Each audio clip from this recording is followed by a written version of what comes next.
the few minutes that we had to delay this program. We're just trying to sort one thing or the other. So please bear with us, we beg you.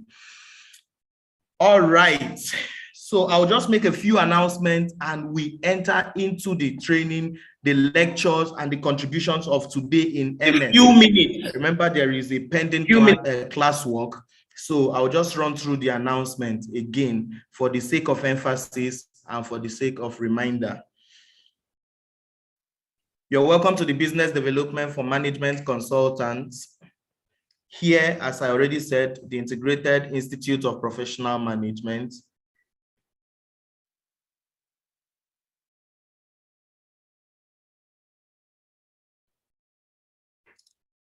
All right. The program, the Business Development Program for Consultants, has been organized basically to target business consultants, business owners, intending business owners, and those in the academia, also prospective consultants. By the end of this training, you will become consultants, not just saying you are prospective consultants. This program can be summarized as the ideas. This will guide you during the course of the training, especially of today. It can be summarized as the ideas, initiatives, and activities that help make the role of business consulting better.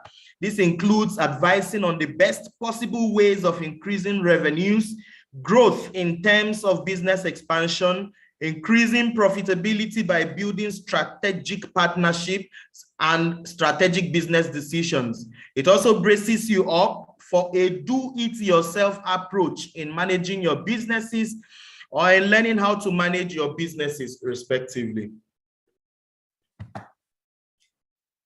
All right, the objectives of this training.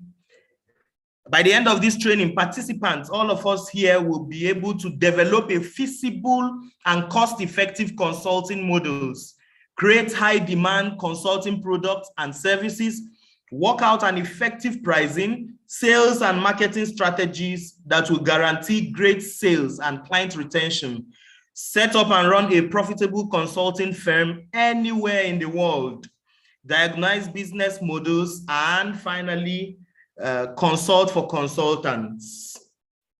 These are the objectives we have penned down, but it is not exhaustive of what you'll be taking home from the training. All right, the terms and conditions. The access to day 1 and day 2 training is 100% free. We are just re-emphasizing this. But to access today's training, participants were required, and also for those who are yet to join us, will be required to pay a token, a minimum of 5,000 Naira, or its equivalent, $15. Training materials, templates, and certifications are available at highly discounted rates of 30,000 Naira, or its equivalent $105 for non-members of IIPM, as against 125,000 Naira, or its equivalent of $435 that we charged before now. Note, all funds generated here will be used for humanitarian services. We told you about our corporate social responsibility, the upcoming MDA CSR project for 100 directors, deputy directors, and assistant directors. This is where the funds generated from this training will be channeled to. It is 100% free for the different directors, assistants, and deputies that we have just mentioned. Upon completion of this training, only interested participants will be issued certificate as Certified Associate Business Development Consultant. Please note that this is a professional certification. You have seen the crash training we had to do, even though every value is being unpacked, and we have made it very easy for learning to take place, and we allowed question and assimilation to take place too. So that is why the professional development unit you get to notice is really worth it. And from day before yesterday up till today, we'll see how many hours we have achieved. Certificates will be issued to those who complete their payment. 100% attendance, conscious and active attendance for this program is a necessary condition for certification.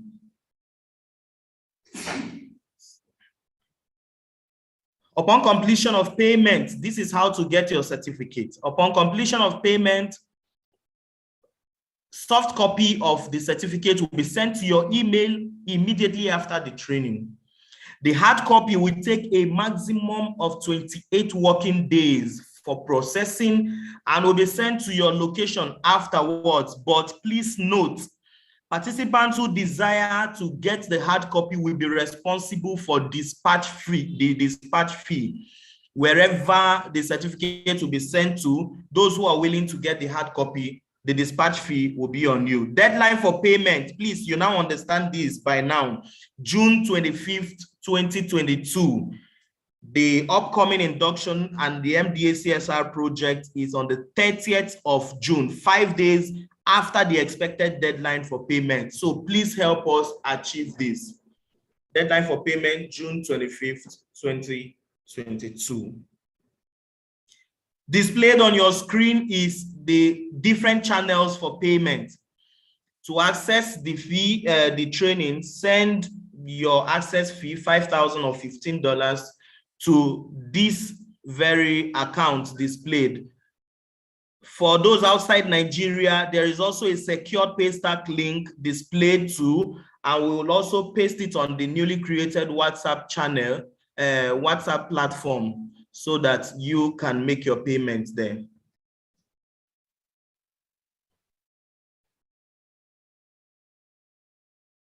Please note, we always say IIPM and you.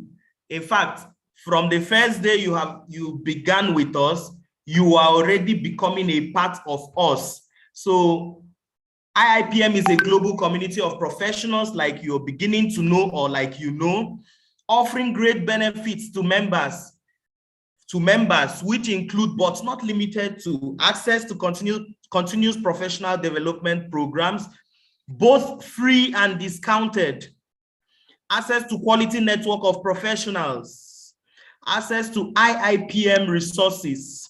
You'll be entitled as members. We're talking about our members now. You'll be entitled to use the membership acronym on your name, access to professional support and advisory, access to unlimited free online workshops, access to partnership with the Institute, and access to both local and international conferences at highly discounted rates for IIPM members. And for those who are willing to become our members, we have 3 categories of membership. We have the associate membership, and the acronym that will be attached to your name when you subscribe to this cadre of membership is AIIPM, that is associate member of the Integrated Institute of Professional Management, so you know now. Minimum requirement is degree or HND, then 3 to 7 years working experience, plus proof of 3 management workshops attended in IIPM courses. So the actual fee for the associate category, the actual fee is 85,000 Naira, or it's equivalent of $300. But for the sake of the program, the MDA Corporate Social Responsibility Program that we'll be having on the 30th of June, we have made a discounted fee for those who will be attending this training. And this discounted fee is 70,000 Naira as against 85,000 Naira, or $245 as against $300. Now, for full membership, the requirement is, remember the acronym that will be attached is MIIPM, then minimum degree HND, then 8 to 11 years working experience plus 6 proof of management workshops attended in the last 6 to 7 years. Then the actual fee is $120,000. This is the actual fee to become a full member or it's equivalent of $420. But the discounted for the sake of this program is 80,000 Naira, or it's equivalent of $280. Then the final category we have for those who are willing to become our fellows. The final category is the fellow cadre, and the acronym that will be added to your name is FIIPM. That's the fellow of the institute, fellow of IIPM. Then the minimum requirements, degree or HND. Then we need to be sure of, you need to have like 11 or 12 years working experience. Then we need 7 proof of management workshops that you have attended. The actual fee for that training is 150,000 Naira. The actual fee. But for the sake of this project, for the sake of this our training, the discounted fee for fellows, is 90,000 Naira.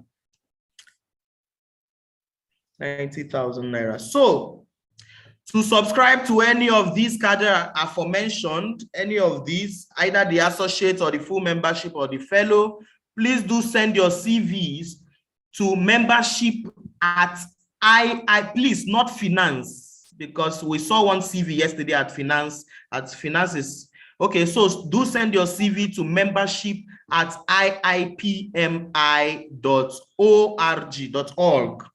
Now, please note, for those who we would clear, their CVs would have gone through them. For those who would have cleared and checked where they would fit into or they would belong to, the next induction date for either as associate, full member, or fellow, next induction date is the same day we are having our MDA CSR project on the 30th of June 2022. So this will even give you access to the program either online or in class. So this is also a means for networking. I would really advise that we make our payment before that due date. We'll have our around 100 directors present that day, and other private organizations coming, their directors and CEOs. So the venue for this induction is Grand Cubana Hotels, Jabi, Abuja. So we'll be expecting you there, but please do start turning in your CVs to membership at iipmi.org.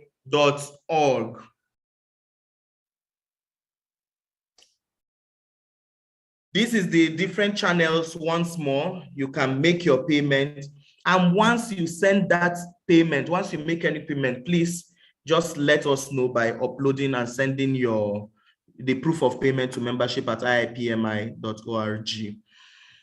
So, special induction benefits. You will join over 100 directors of ministries, agencies, commissions, embassies even, and departments in Nigeria. You'll be present there. Then you will enjoy quality networking. You will get listed in the induction brochure. You will become a certified executive leadership development professional. Please note, you will become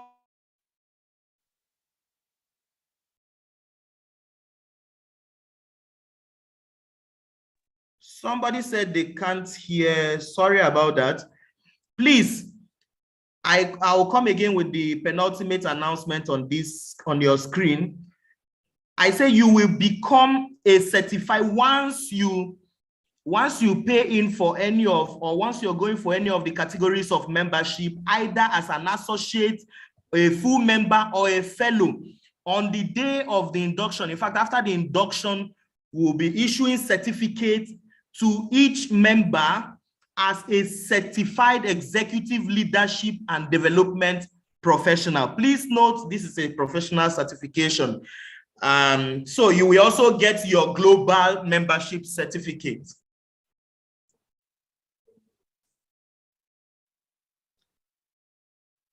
the special induction and benefits. So the date for this induction and the MDA CSR project is June 30th, 2022, venue Grand Cubana Hotels, Jabi, Abuja.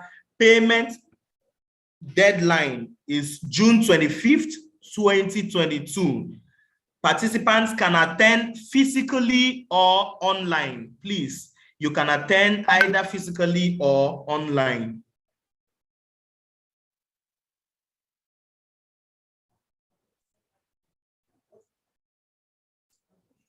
All right, thank you very much. I think we have shared with us the necessary announcement for this morning session. So I will be inviting at this juncture Dr. Banito Eburuche to continue with us in the session for today. So feel relaxed, be comfortable, and be open to new learnings today. Pack all your questions so that when it is time, you can release them during the course of the training. Thank you very much and welcome once more. Welcome, Dr. Banito. All right, thank you so much, Mr. Austin, for the great work you're doing. And welcome to everyone on this final day of this program. I must congratulate everyone for making it this point. Yesterday, we were talking about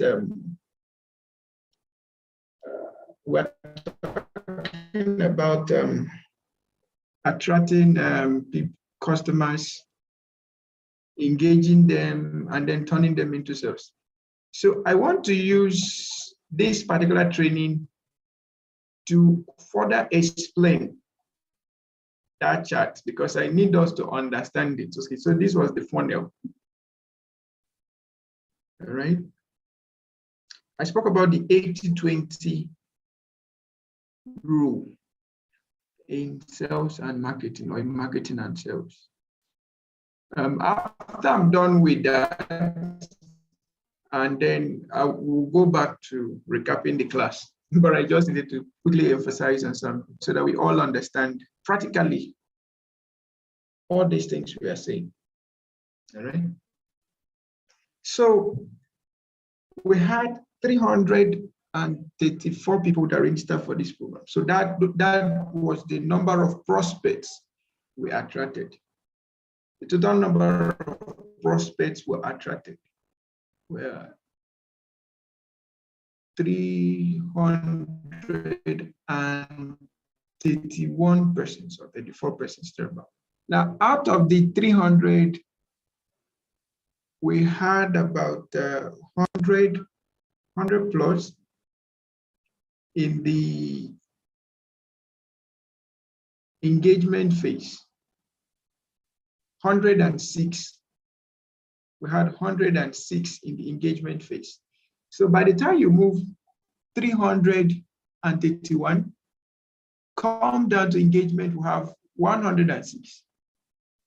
Now, out of the 106, we now have the sales, right? We engage 106 persons, and then in the sales,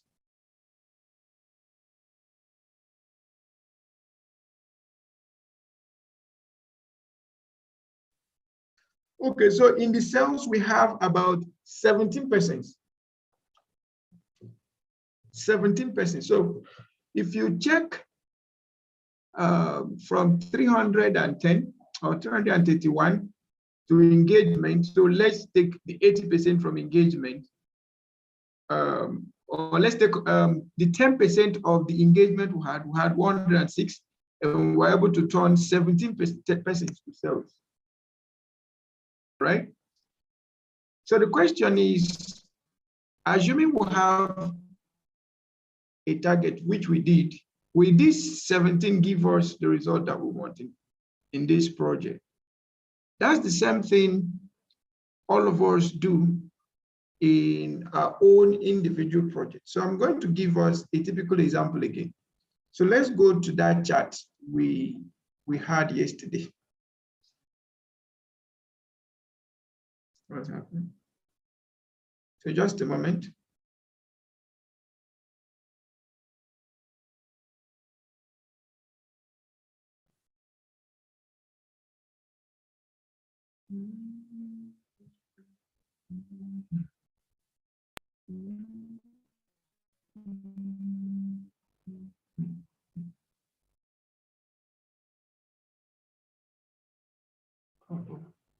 Okay, just a moment. I will be with you. Let me get my slide.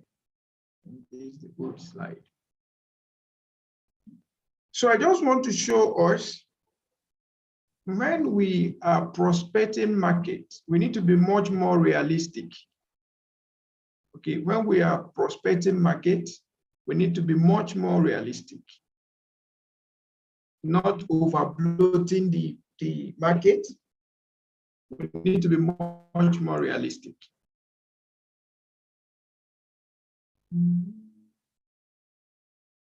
Okay, please, can you give me like 3 minutes? Please, just give me 3 minutes, I'll be back.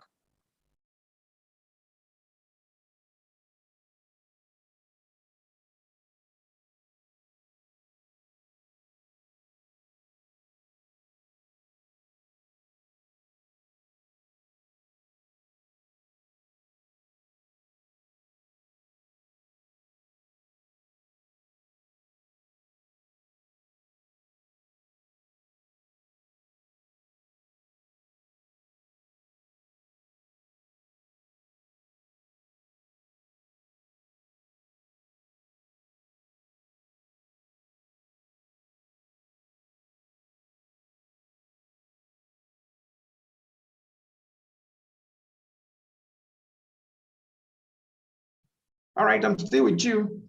I'm just trying to get my updated slide, please. Just open it.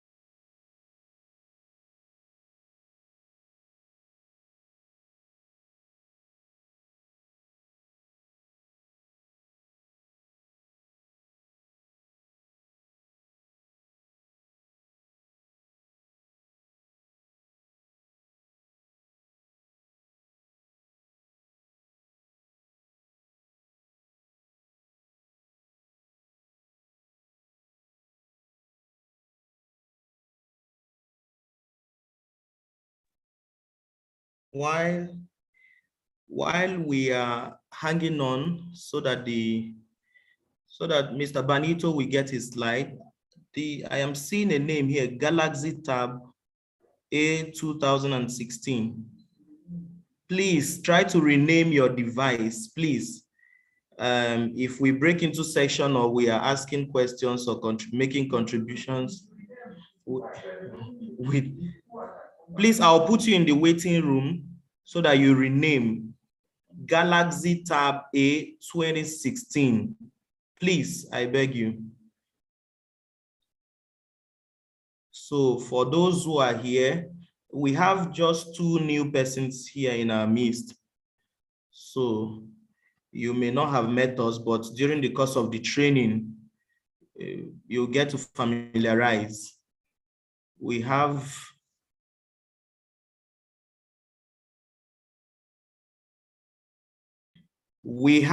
I will do the introduction myself. The first on my screen here, I will start the way I'm seeing it. The first on my screen, please, Galaxy Tab, please do rename. We have Adefunke Abiodun. Ma'am, you're welcome this morning. Dr. Alex Egbagbara, you're welcome, sir.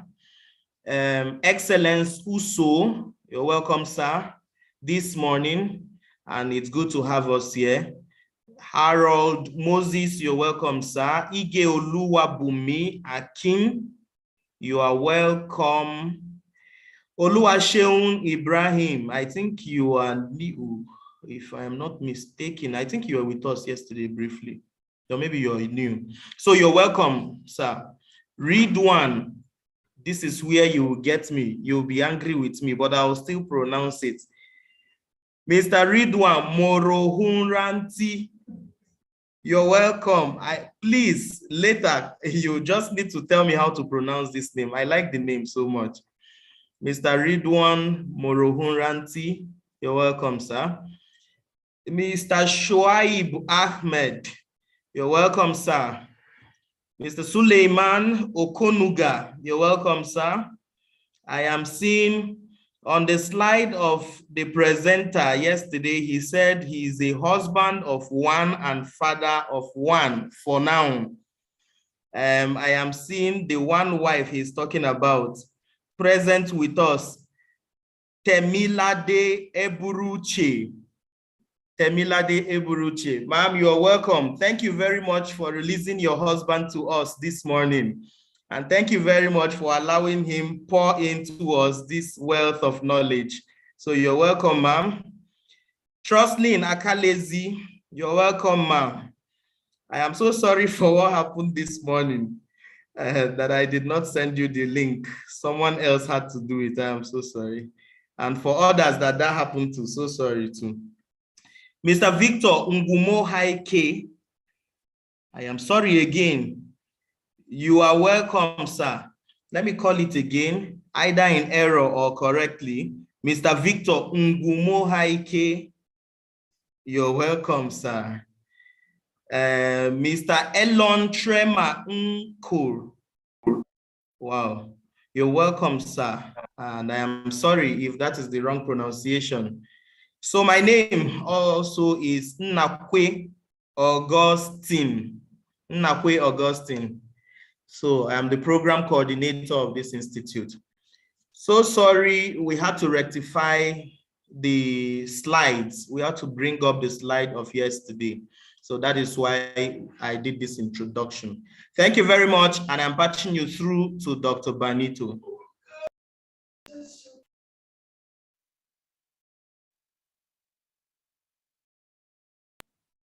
All right, thank you so much for your patience. Once again, you're welcome. So I was trying to go through a practical instance of all of what we learned. So you see, we started with 331 registrants. We had 106 in the chat room, in the WhatsApp chat room. We had a total of, out of the 106, we had a total of about 60 people that attended the class. And we had, we are currently having a total of about 18 persons that joined by making the right commitment, right? So we know some other people will pay afterwards based on association and relationship, but we were able to turn, so let's say 20 people out of 331 persons on first contact. Now, what are we going to do with the remaining number, say 300 people? What are we going to do with them? We're going to keep turning them over and over again. So we will turn more people to other programs that we've developed. This might not be their best interest, but some other programs will. Now, when you do a program as this, something like this, and maybe you have seen 500 people that register for your program and you're jumping, and then all of a sudden only 5 people are interested in paying you, and then you are angry. You don't need to be angry. All you need to do is set up your right KPI, set up your right marketing goals. Always know that, in fact, if you ask me, I will tell you set 5%. Do 5% retention for every number of attraction you have. It will give you more confidence in growing gradually. Okay, it will give you more confidence in doing what? In growing gradually. It will give you more confidence in growing gradually. It will give you more confidence in growing gradually. So that you have a good number of people that attended your program does not mean they will all buy in at once. That's what I'm trying to say. Now, you look at this CRM chart.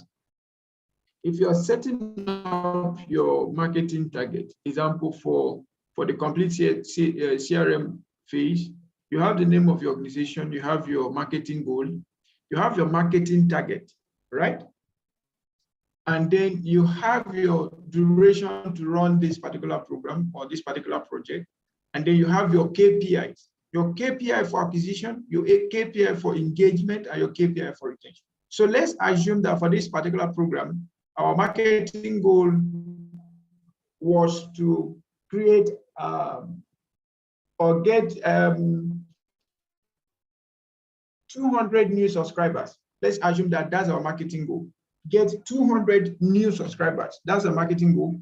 And then our marketing target is to turn 50 people out of these 200 to become strongly aware of what we're doing, like establish strong communication with them, like engage, all right?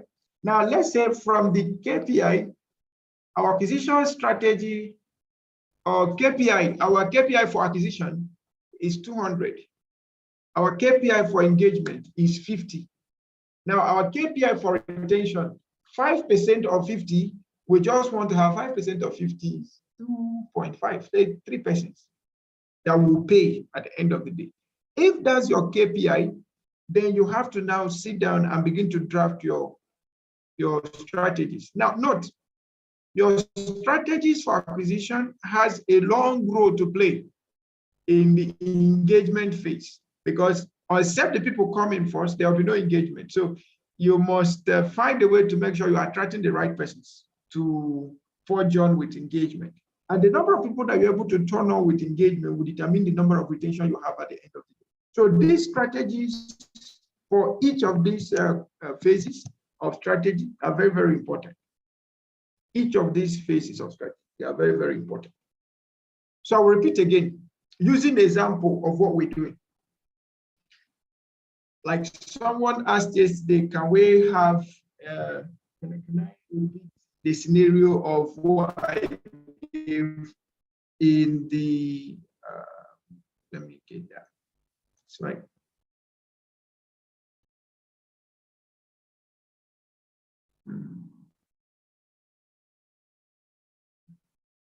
Okay, so I gave this example yesterday, right? So you have the market of general market. So let's say the total number of people that came in interested in this program, right? Then you have the B. They are buoyant, but at the end of the day, they are not really interested. So they didn't even turn on to engagement. Then you have the other third people. They are interested, but not buoyant. So they attended the one, they attended the two because they were free. And then you have the main people, which is the D. They are interested and they are buoyant. You see this particular chart, no matter how you want to look at it, you must find its practical relevance in your business. Now, what actually do you want to achieve?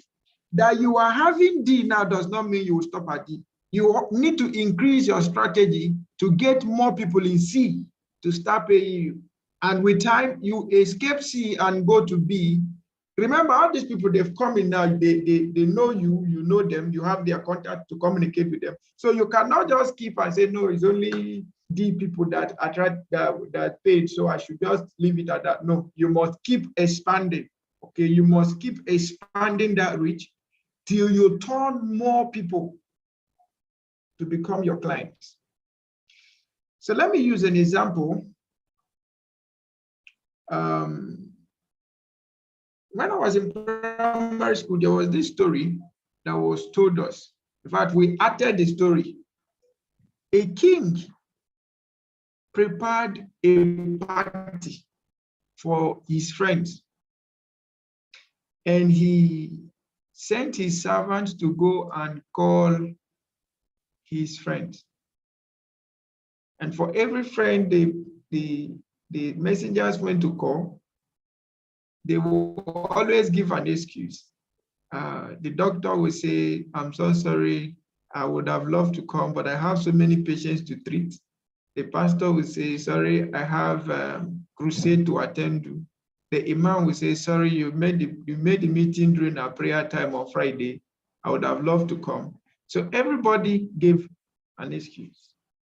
And then when the messengers came back to the king, and say, this is what message we have, the report we have from your friends.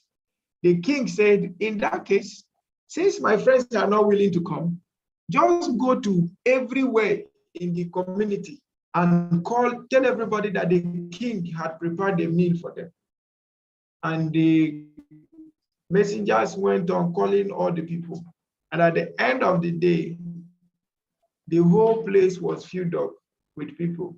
Some ate double, some ate thrice, and all of that. Now, in the shortness of my story, this is what I want you to know.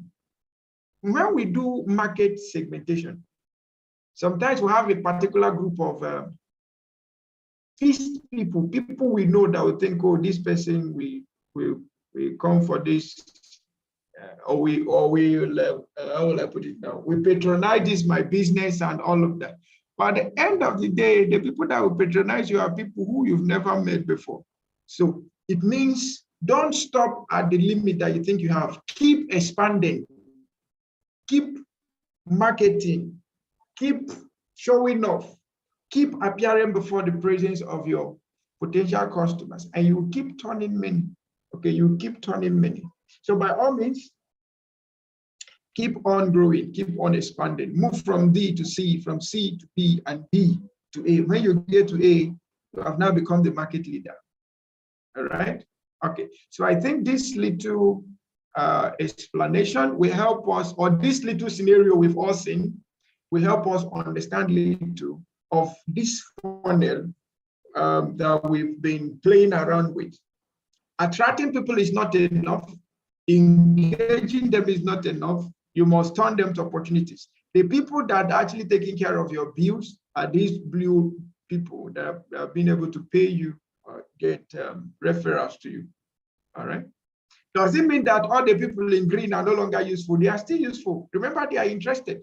So your own is keep sachetizing. Remember, there's a place we talked about sachetization of products.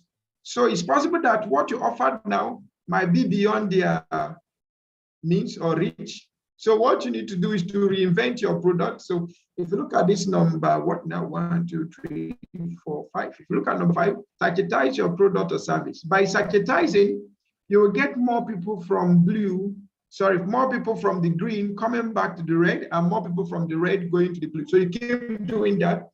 Okay, just keep doing that. You have turned enough of them to become your customer, your clients. All right, so that's by the way. So once again, congratulations and welcome to this last section. This section is your section. And all I just want to do today is just keep answering questions, because we have basically 3 things to do today. After we are done with the product development and do a little of pricing and some other things we'll talk about. Now, what we want to now deal with is how do you start your firm? How do you run your firm? And that's the question we want to answer for today. All right. Okay.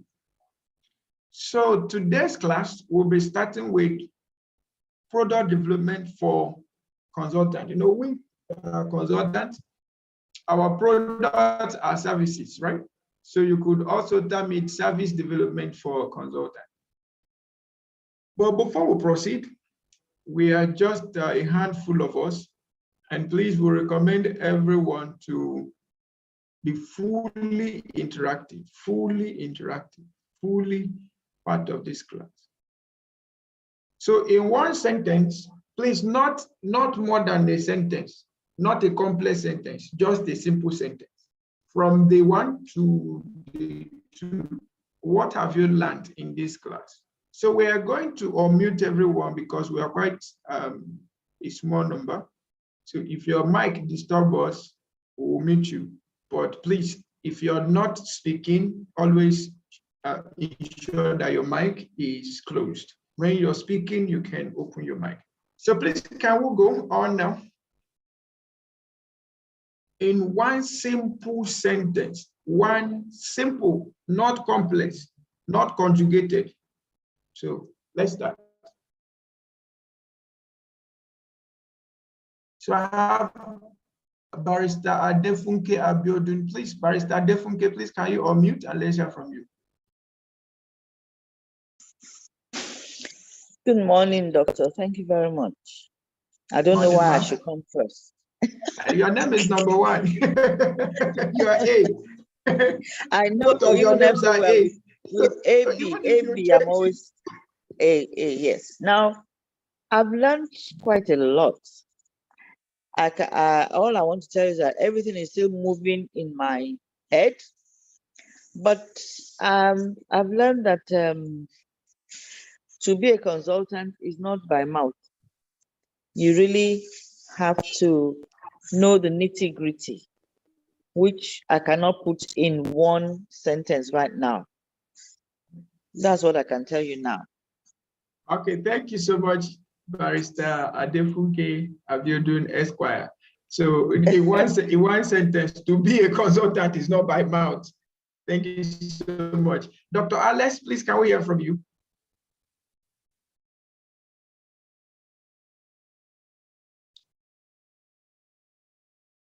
Dr. Alex?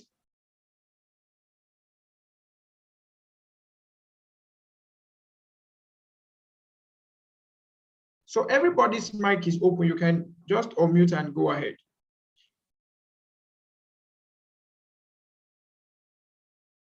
Okay, Mr. Ernest, please kindly unmute. Let's hear from you.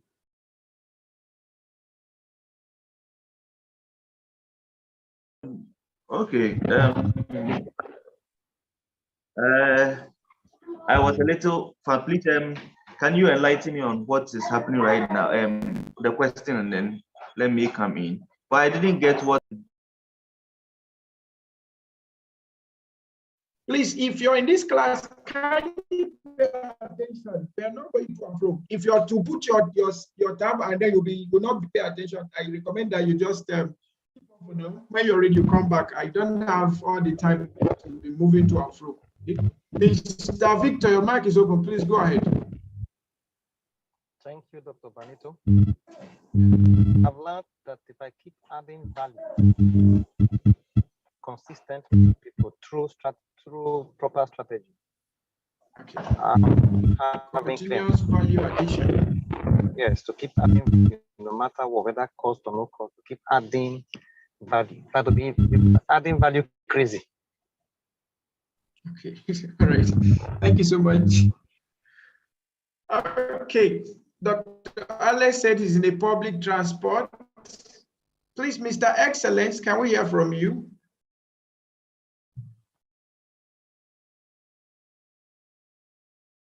Mr. Excellence, are you there? Okay, can we hear from Fast One? Is it Fast One or Fast One? Please forgive me if I didn't pronounce it well. Hello, good morning. Can you hear me? Good morning, sir. Yes, Hello? we can hear you. Yeah, good morning. We can hear you. Go ahead. Banito. You're welcome. Yeah, so, sir. Thank you very much, sir. Well, what I've learned, one of the very important things for me is the fact that if you want to be a good consultant, you have to have a niche, that you have to identify your strength, your core area. Then I've also learned that consulting is basically about improving performance and optimizing efficiency. And I also learned that you have to, in most situations, you have to really help your client to decide. Yeah, that's very important. Yeah. All right, thank you so much, Mr. Faswan. Okay. All right, Mr. Harold, your mic is open. Please, can you go ahead? Yes, what I have learned, consultancy is not a business of any and anybody. We have to specialize in the area that we have to be focused. We have to be focused and not to be general. And we've also learned that without the market, your consultancy may not be anywhere. So we have to get the market overview. We have to look for the potential. Hope I'm in line. Yes, sir. Go ahead, sir.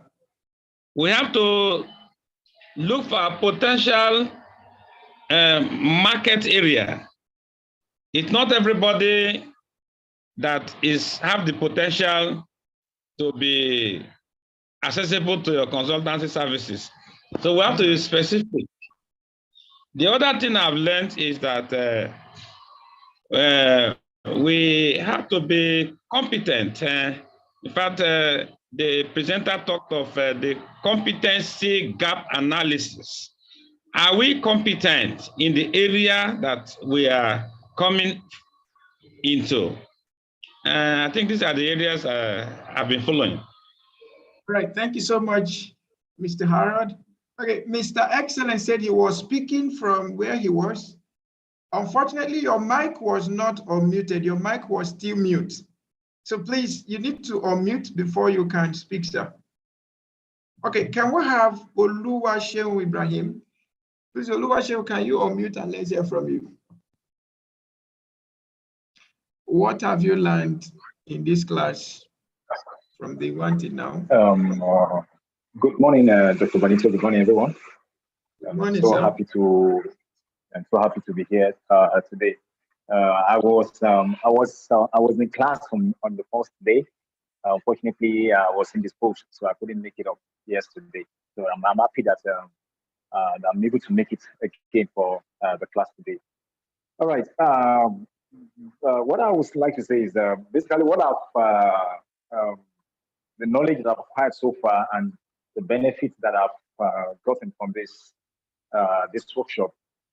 I've come to understand that to be a consultant or to do the consulting job, you need to acquire some basic skills, which will in a way help you to be able to consult in a manner that is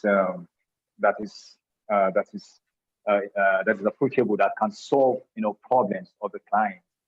Because basically you are solving problems. You have to look for problems and solve it. And where there is no problem, then how do you proper solution? So you have to look for where there's problem and proper solution to it. So and getting all the basic skills, the problems solving skills, and qualitative and analytical skills as well. These are some of the things I've come to learn from this workshop so far. Acquiring all the skills you need. You need to garner all the skills in order for you to be able to work effectively as a consultant. All right, thank you so much, Engineer Ibrahim, for that. Okay, who else had not given us a voice? Ebruche Temilade, can we hear from you?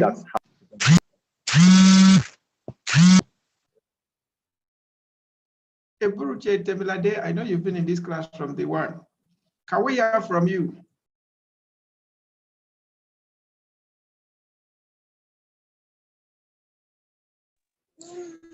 Yes, good morning, everyone.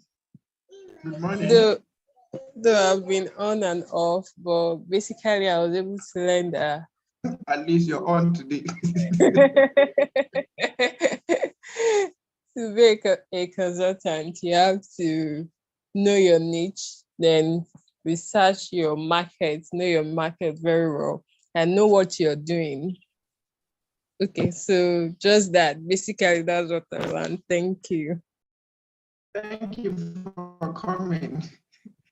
So, Mr. Excellence, can you speak now? Okay, so read one. Please read one. If you can hear me, you can unmute. Let's hear from you.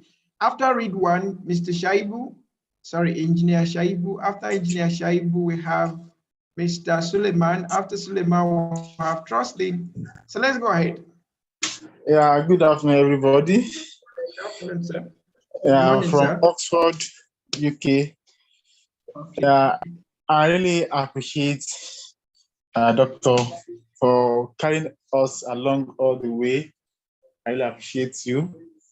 Yeah, this program is really an eye-opener to me I've able to use the 3 days program to actualize my niche that I've been battling with.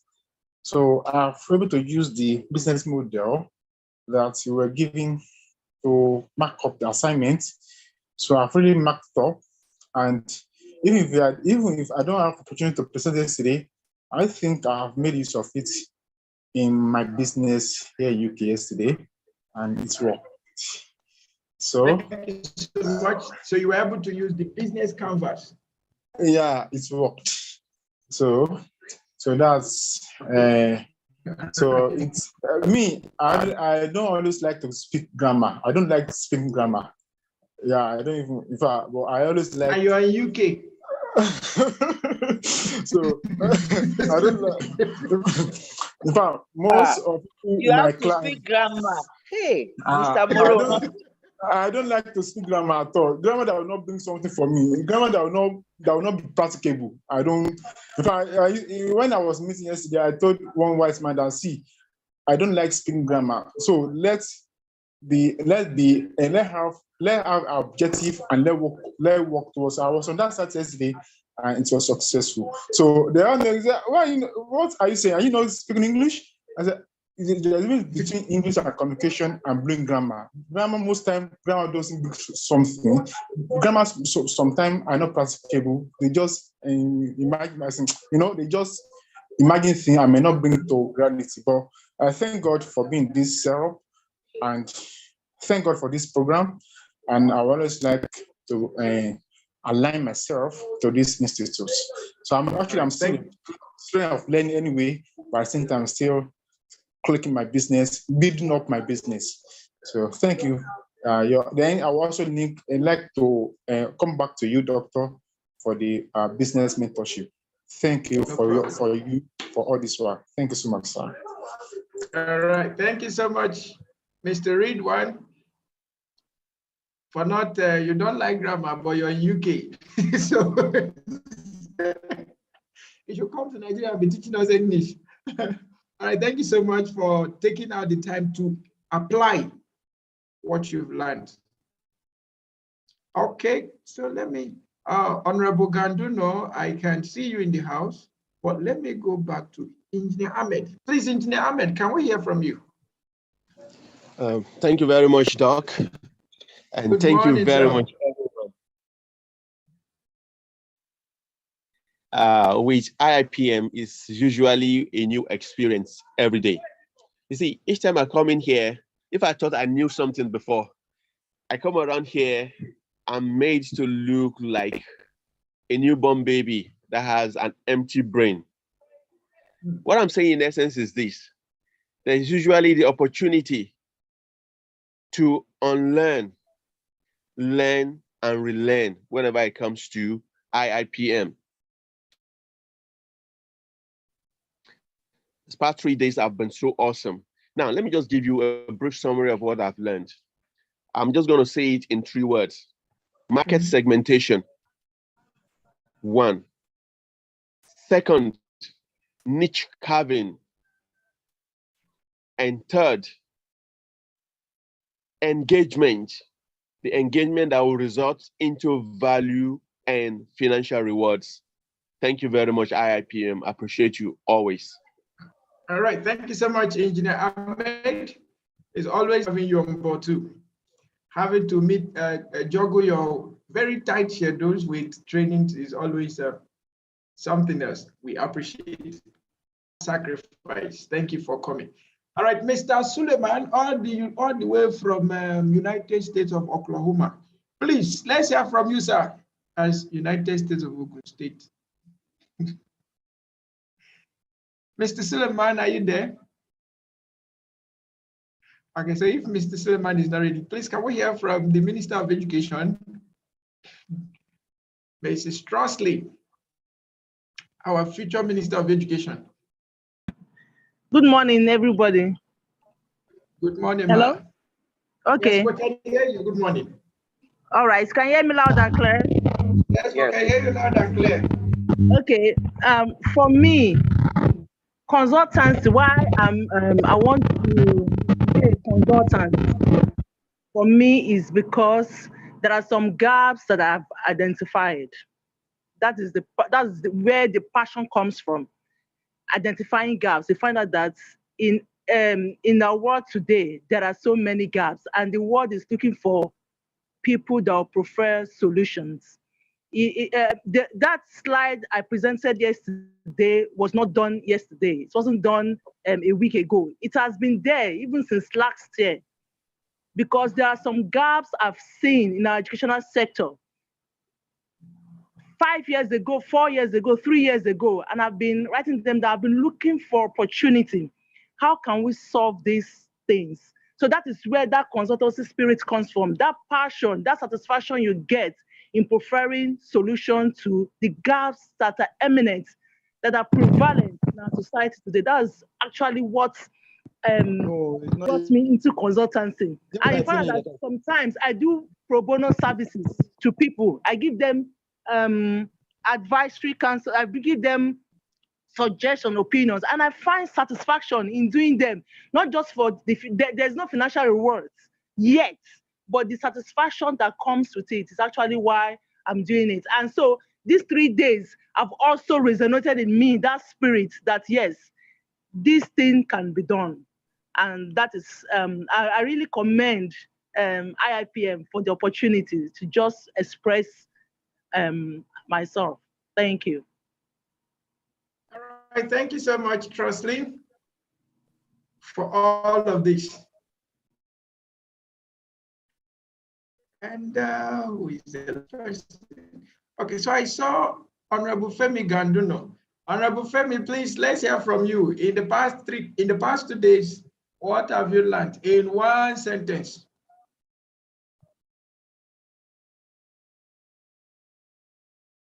Honorable Femi Ganduno, are you there?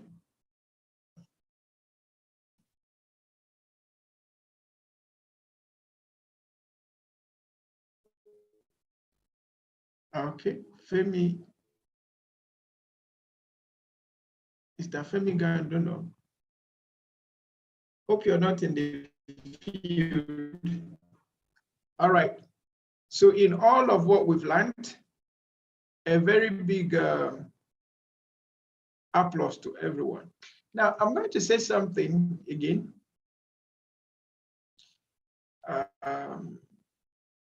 Going back to our 80-20 rule, all right? After we are done with this class, even as we are going on in this class, there are people who, okay, Excellence said he didn't speak. Please, Mr. Excellence, you can unmute. Let's hear from you. Mr. Excellence, you can unmute. Okay, yeah. All right, I want to thank you very much for the entire process. Now, there are 2 things for me. 1 is the learning, and 2 is the thinking for partnership. Now, my entire work has been around the nonprofit sector. So my coming into this was both a learning point in terms of getting to see how the profit sector works and operates. And it just made sense to me that there is a business case now to doing nonprofit work. Mm-hmm. And I've taken time as I'm getting these ideas, I'm writing them down and adapting them to fit into my nonprofit experience kind of environment. Second thing for me is that before coming to Cameroon, I was in Ethiopia. I was in Ethiopia since 2017. So my next station, this station now in Cameroon has given me a lot of, in terms of opportunities, and I've met people. So I'm looking at the entire, is one of the reasons I really want to I want to link up with the MDA, CSR initiative. Induction. Okay. Yes, because I'm looking at a broad opportunity for us to do that same thing here in Cameroon. Okay. And yes, because we have access to the Prime Minister here. Wow.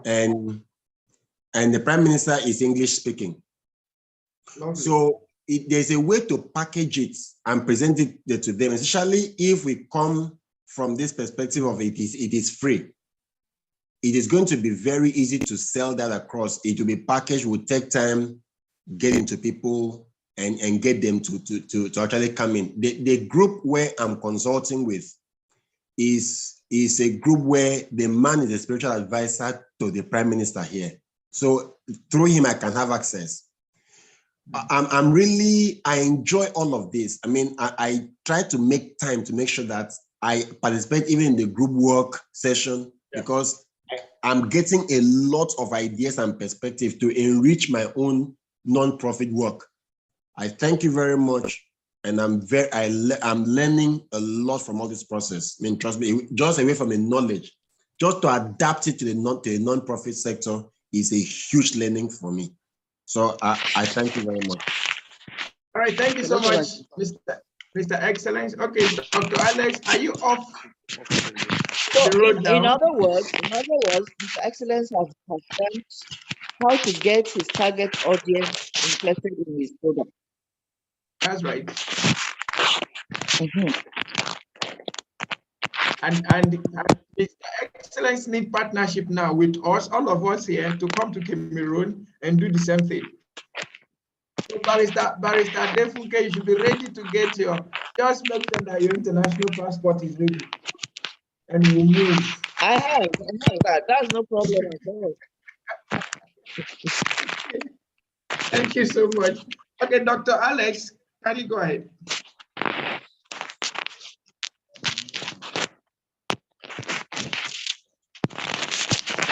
Dr. Alex, we are only hearing noise in the background.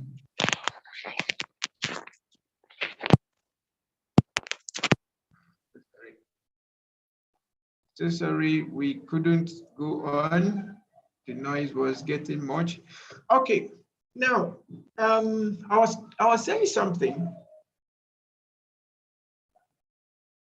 Pastor Victor, I said the other time, we sent out this message and we said within the next 30 days. This project was actually first designed for management consultant. That means you are already into the practice. So we are giving 30 days. In 30 days, if you're unable to get 25% increase and retention rate, and you're unable to get 7-figure project idea or a consulting proposal, then you should just come back and collect whatever thing you invested here. But at the long run, we discovered that many people were joining who were not consultants, have never been into consulting. This is their first time of coming. So we had to extend it to 90 days. So what have we done? We've made that 30 days like a window period to give to anyone who wants to plunge into this, right? Now, in the next 30 days, and I'm telling you the truth without any form of reservation, there are people that will make 10 times, if not 100 times of whatsoever they've invested in this learning. There are people in this class that will make that. There are people that will, in the next 60 days, they will make 10 times to 25 times of whatsoever they've invested in this learning by the application they will be putting through. There are people that in the next 90 days, they would have had their return on investment and then start making profit from the return on investment. But you know another honest truth? There are people that in the next 1 year, in the next 12 months, that's when this whole thing will begin to make sense to them. They will begin to work it out gradually. Do you know why? Because there had been no structure, there had been no mentorship, there had been no coaching, there had been no experience. So they need to put these things in order to be able to bring to pass all of the prophecies we'll be mentioning. Now, there are people that it will take them 3 years. And I'm not saying it like it's derogatory. I'm telling you the honest fact. If they are desperate, Troslin just said something. She said she discovered some ideas 5 years ago, but they are all still in the writing phase. They are all still in the planning phase. Okay, and we trust that by the time she's done with this particular phase of this training, it won't take her another 90 days to begin to make profit out of the whole thing. All right, so what are we trying to say? Don't ever give up because you have not made it yet. The most important thing is to understand the knowledge. always feel free, go back to these recordings. You will always find them on YouTube. In fact, we'll make it available to you on your emails. Always find time, go over it and over again. Ask questions, come back to us. Let us know how to help you. And that's why we are talking about the membership program.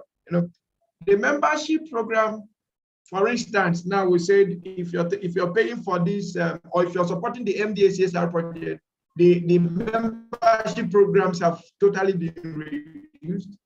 Now, if you want to do executive development course with us as an individual, it's 125,000 for the associate level and 175,000 for the lead level, right? That's just for executive development program. Now, that is not part of your membership. Your membership for associate is 85. Your membership for full member is 120,000, and that of FEDU is 150. But because of where and how of what we are doing, we are giving everybody that privilege. So if you are taking part of that member, getting the opportunity to be trained in executive development, you get to see the brochure. Then you get the opportunity to have 1 year free subscription membership. And in that period, you can milk from the whole of the experiences. Ask questions where you need. Set up your business models, set up your business profiles, move towards securing contract, be it private or public, and make sure that you're getting something. So that membership is not as though that's the actual fee. It's just a way of raising money. Let me just use that word. It's just to help us raise money to be able to accomplish what we're doing in the MDA CSR project.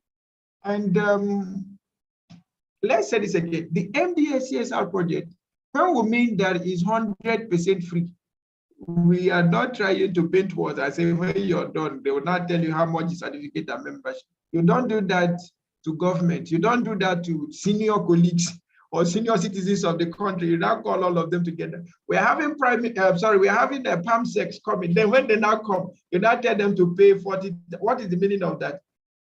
Are you coming to insult them? Okay, that is not our intention. Is 100% free.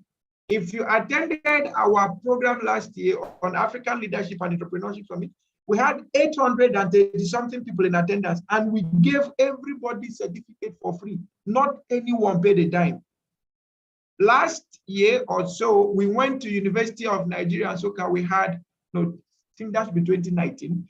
We had a similar project as this. Everybody that came, we had over 200 people that were in attendance, and it was completely free. Now, last year we paid it all through. Nobody gave us a dime. IPM paid it all through. Last 2 years, in fact, from 2015 till now, we have been paying it all through. We have never asked anybody for a dime.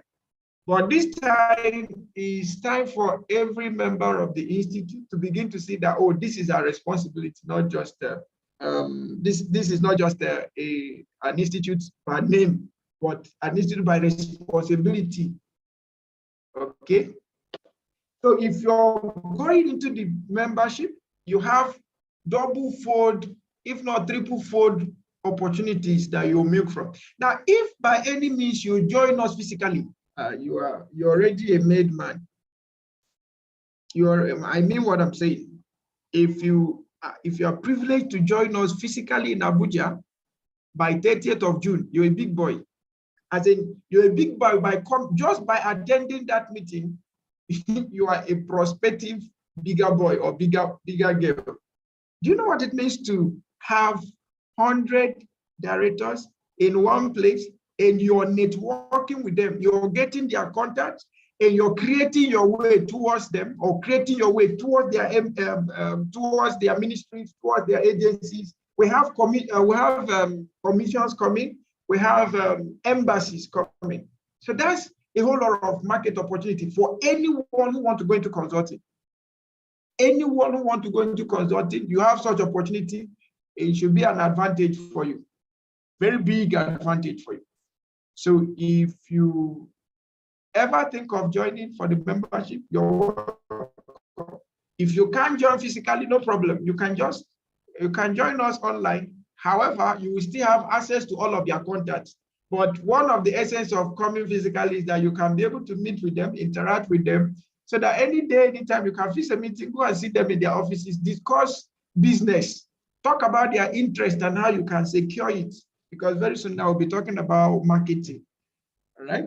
So it's good for everyone who considers himself to be a consultant to join us in that meeting. Is the value proposition is way beyond any cost you think you can ever incur. The value proposition is way beyond, way beyond. So coming back to class, let's look at product development for consultants. Product development for consultants. I know some of us have not taken a cup of water this morning, so please, in the next 2 minutes, can we take a cup of water? Can we take a cup of water in 2 minutes and then we'll be back? Just take a cup of water in 2 minutes and then we'll be back.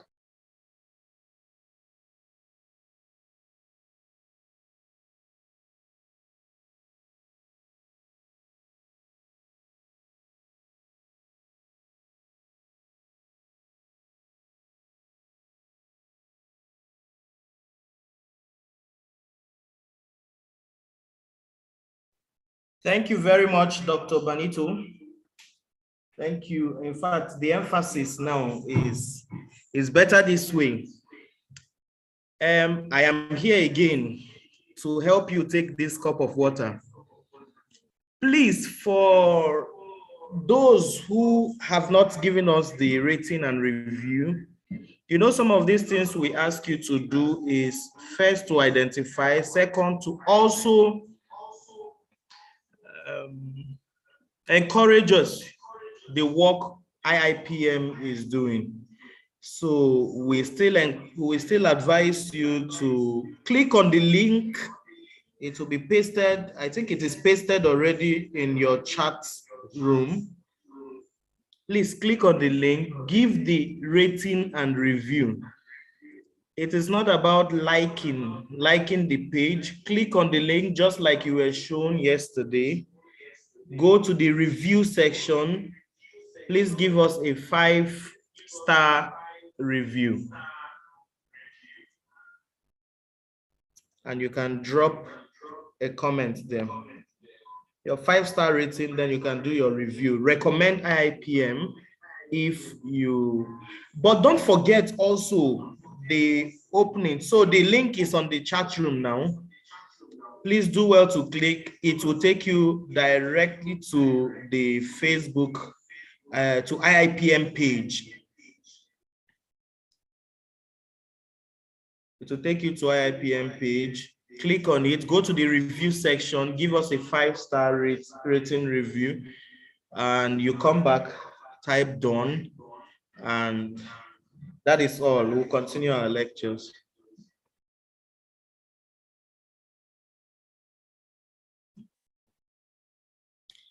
Like Dr. Banito also stated, we have a lot of, I think around 480 videos that has been uploaded on YouTube. Over 480 with different courses. We have that of emotional intelligence. In fact, different courses. We still advise that you can go there, listen to these courses. In fact, attend the lectures through YouTube. No matter how long, when you click on a training or a program of last year or 2 years ago, it looks very fresh and it sounds very fresh. I must confess, even up till this morning, because I know for the emotional intelligence program, due to one thing or the other, I missed out on that very course. I will still take the course, but I am still in the YouTube training session. The one I downloaded was that of last year, but I am still carefully participating in that training via YouTube. So I still encourage all of us to do the same. There are a lot of them. So this is also to admonish us. Go to the YouTube page, see what is there. You can subscribe to the YouTube page, subscribe to it, click on the notification button. There is a button there. You may not do that today, but click on the notification button so that whenever we post any video or we upload any video on YouTube, you'll be one of the first to get it. So thank you very much.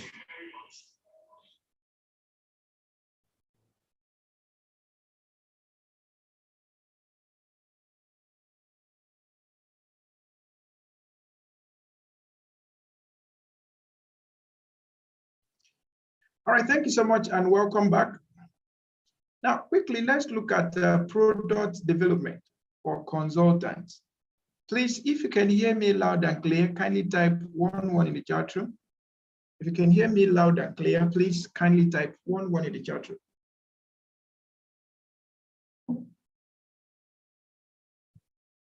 If you can hear me loud and clear, please kindly type 11 in the chat room.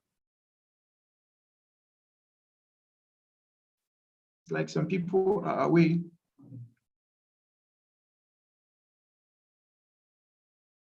If you can hear me loud and clear, we'll try as much as we can to close this lecture before 2 p.m. We'll try as much as we can, so we just have 2 hours maximum to go. So let's run through this very fast, and then we'll be on our way home.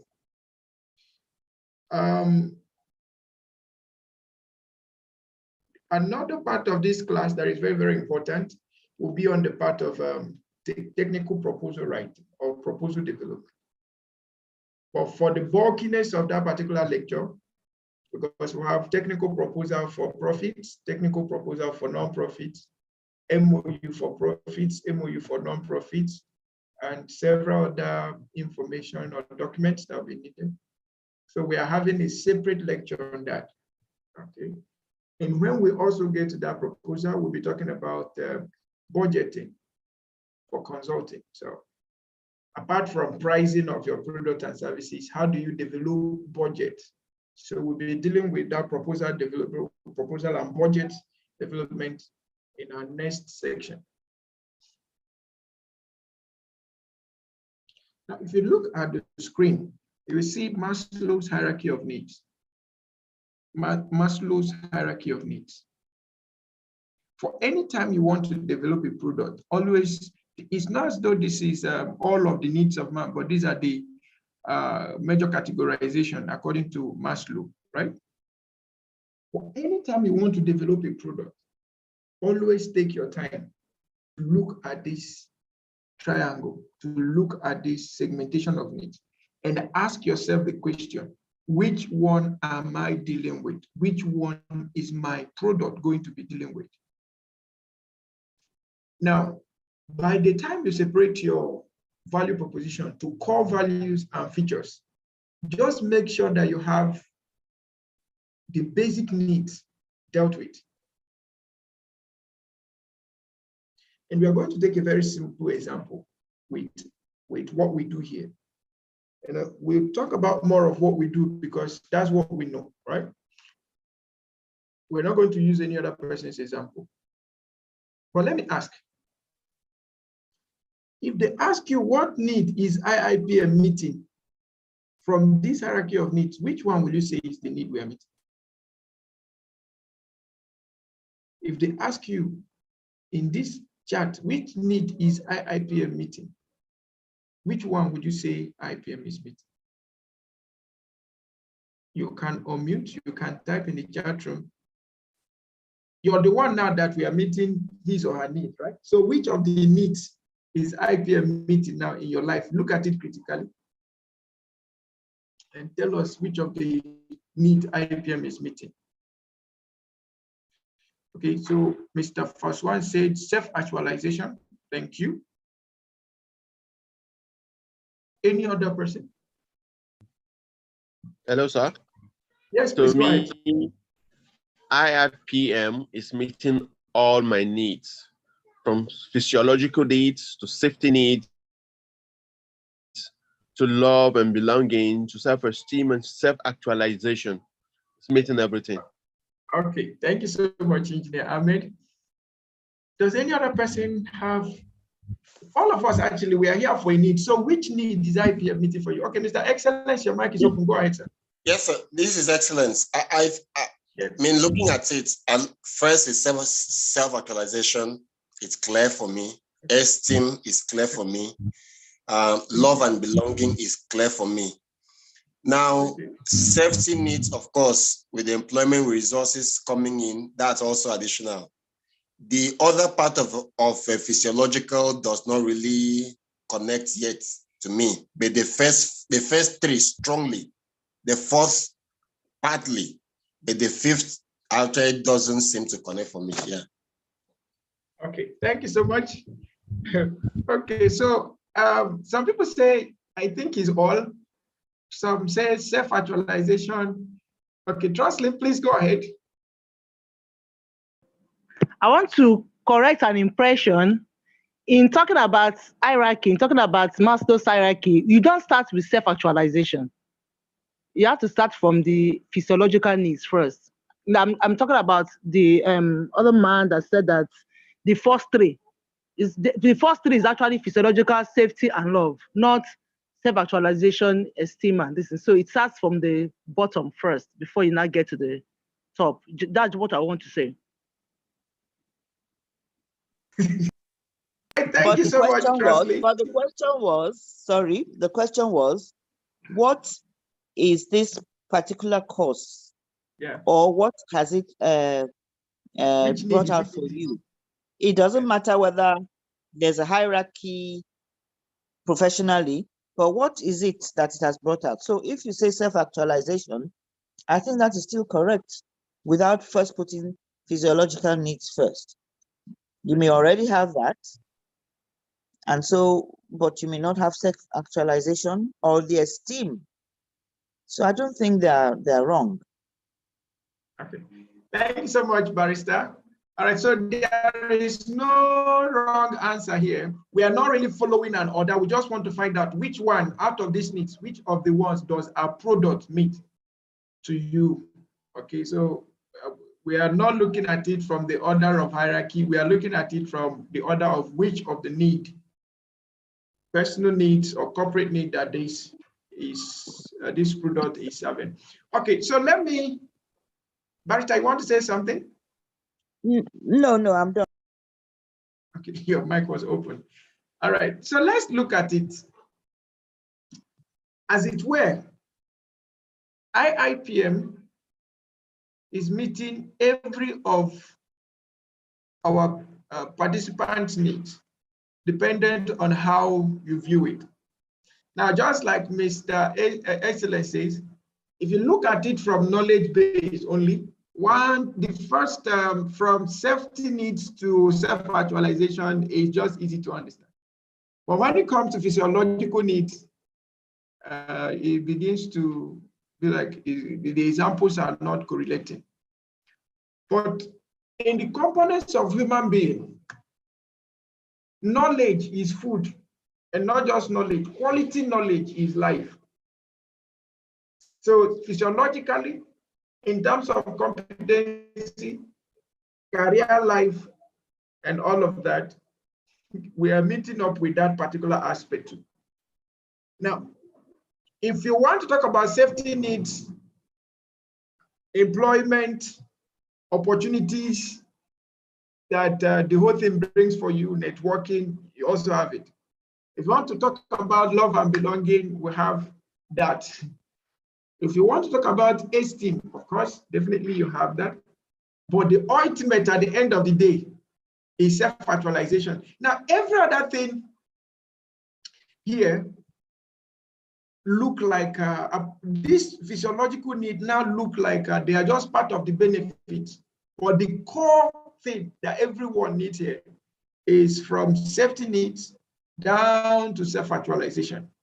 Anybody that comes to IPM is from safety needs down to self-actualization. But we need to give you the foundational things you need: the knowledge, the capacity building, the mentorship and all of that, we need to do that as part of the physiological needs first, to structure your professional being to be able to move ahead. Now, where am I going to? Anytime you want to develop a product, run through this and find out for yourself, is your product or are your products meeting up with most of these needs or all of these needs? But there must be an element of this need that must be in your product. And you can give example of a product and we analyze it. Take, for instance, a bank. Someone would say, does a bank have physiological needs? Yes. A bank would tell you interest, tell you come and take loans. They want to make life easy for you. They want to make you feel at home. That's part of the physiological needs. Do they have safety needs? Yes. As part of the loan matter too, is part of safety. If you don't have money to pay your children's school fees, they don't want you to be disgraced. Come and take a loan, we'll help you. Do they have love and belonging? Yes. Most banks actually have, they build community of clients that help promote their services. They call them for get-togethers and all of that. In few occasions, my banker called me for their yearly get-together. Okay, and that is part of building family. Now, does it help in building esteem and respect? In fact, by having your account, you already have esteem. Okay, but an account gives you some kind of feeling like yes, you've arrived. Even if there is no money there, one day money will enter. So they give you that. And now there is something else banks are doing, and that is driving you towards self-actualization. You see banks providing trainings upon trainings, free training to customers, especially the business class, trying to help you meet up with current trends, current needs in the market. So they want to move you from one to the ultimate. Now, if you look at your product and there are missing values here, in the bank, is training their most important thing? No, training is just a feature that they are adding. But in that feature is meeting a need to the life of the customer. So when you look at your product, for instance, maybe you're a lawyer. First question is, what are the psychological needs that this my product is meeting? What are the safety needs that this my product is meeting?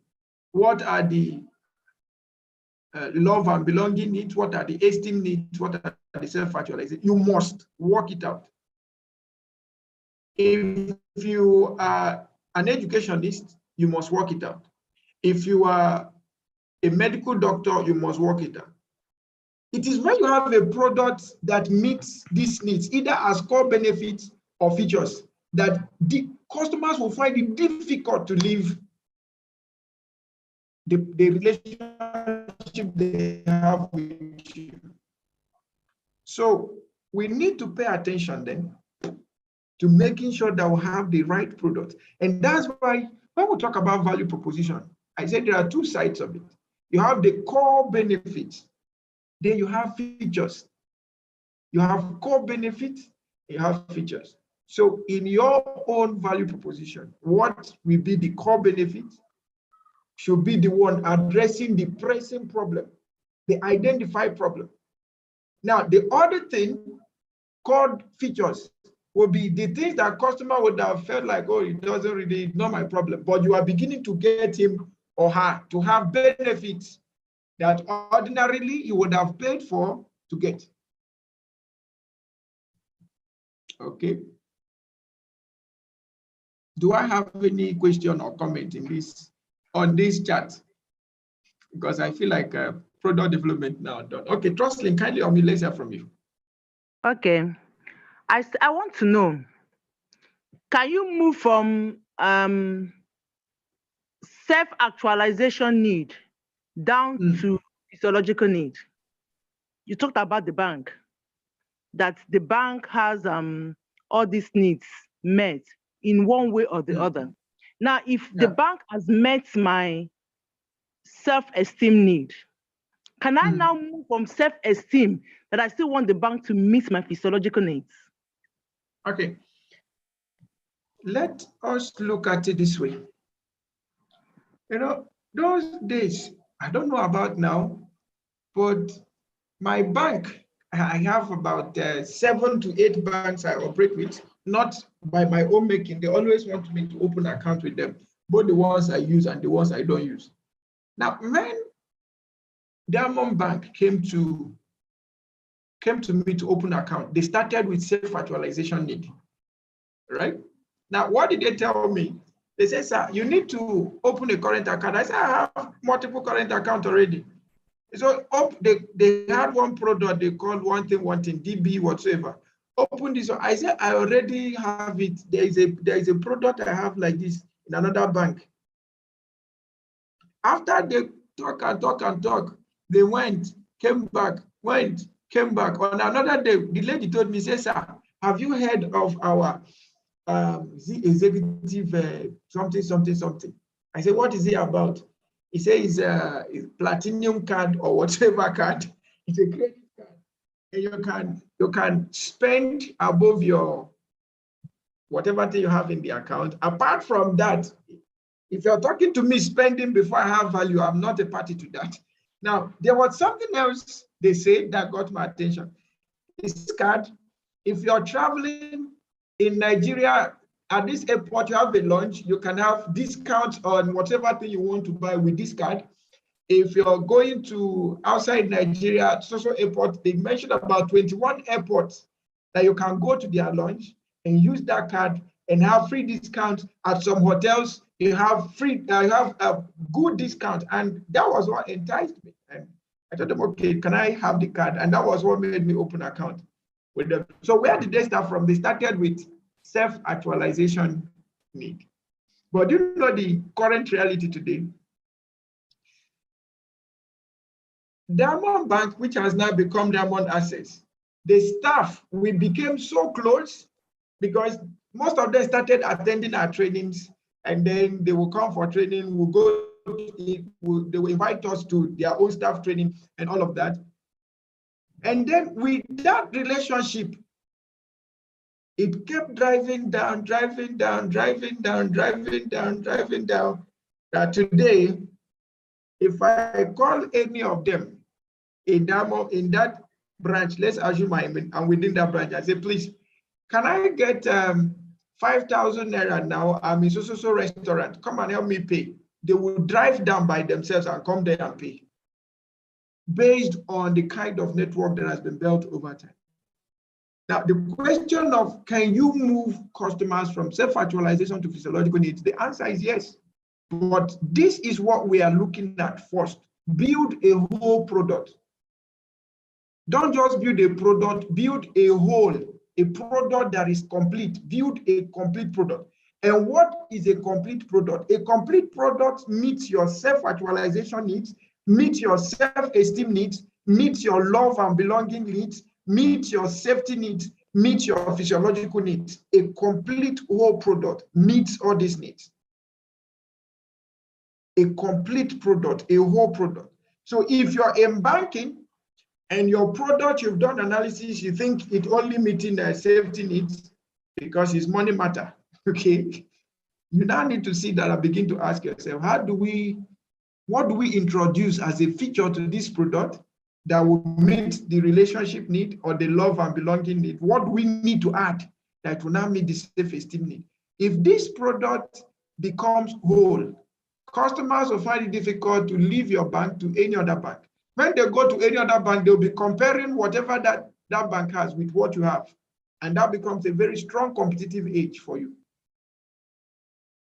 Okay, so in this case, we are not saying build just a self-actualization product. No, we are saying build a product that will meet all the needs.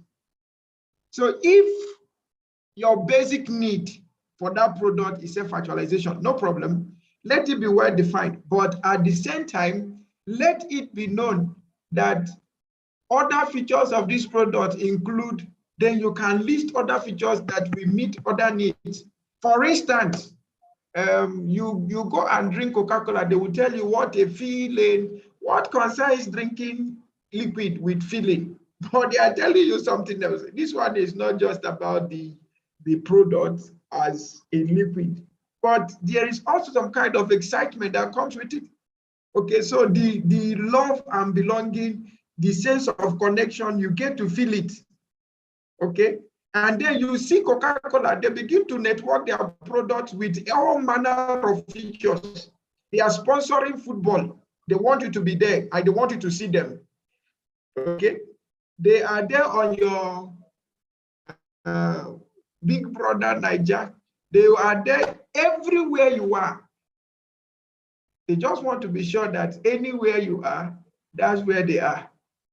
Look at other products like other people like Apple. The same thing. For all of their customers, wherever they are, whatever thing they do, you know. Yesterday I said something.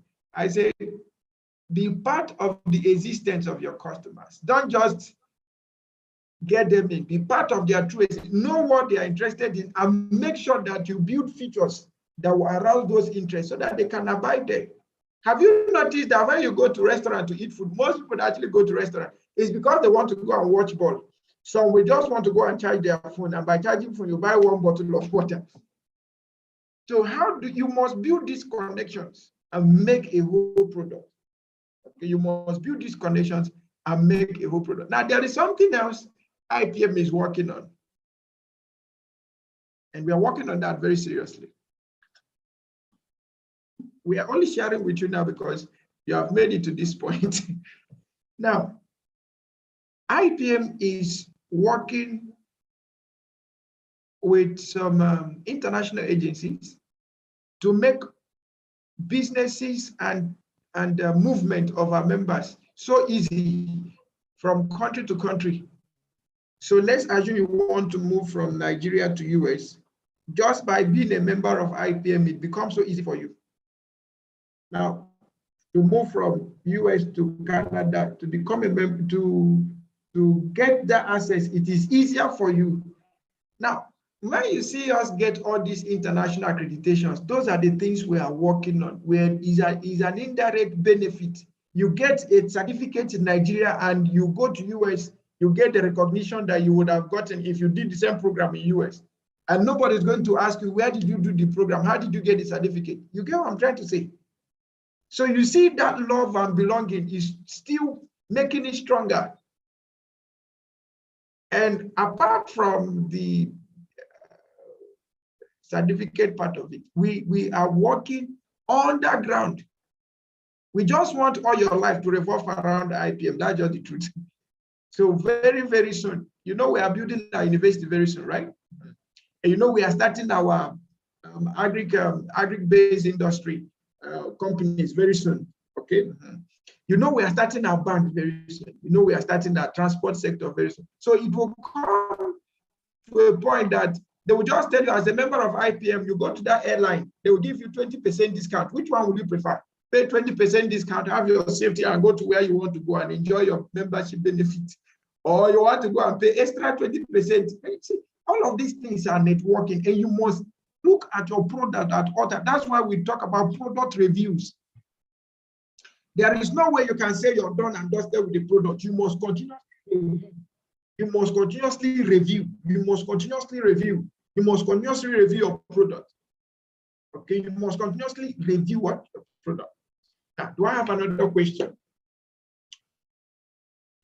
Questions, comments before I flip to the next slide?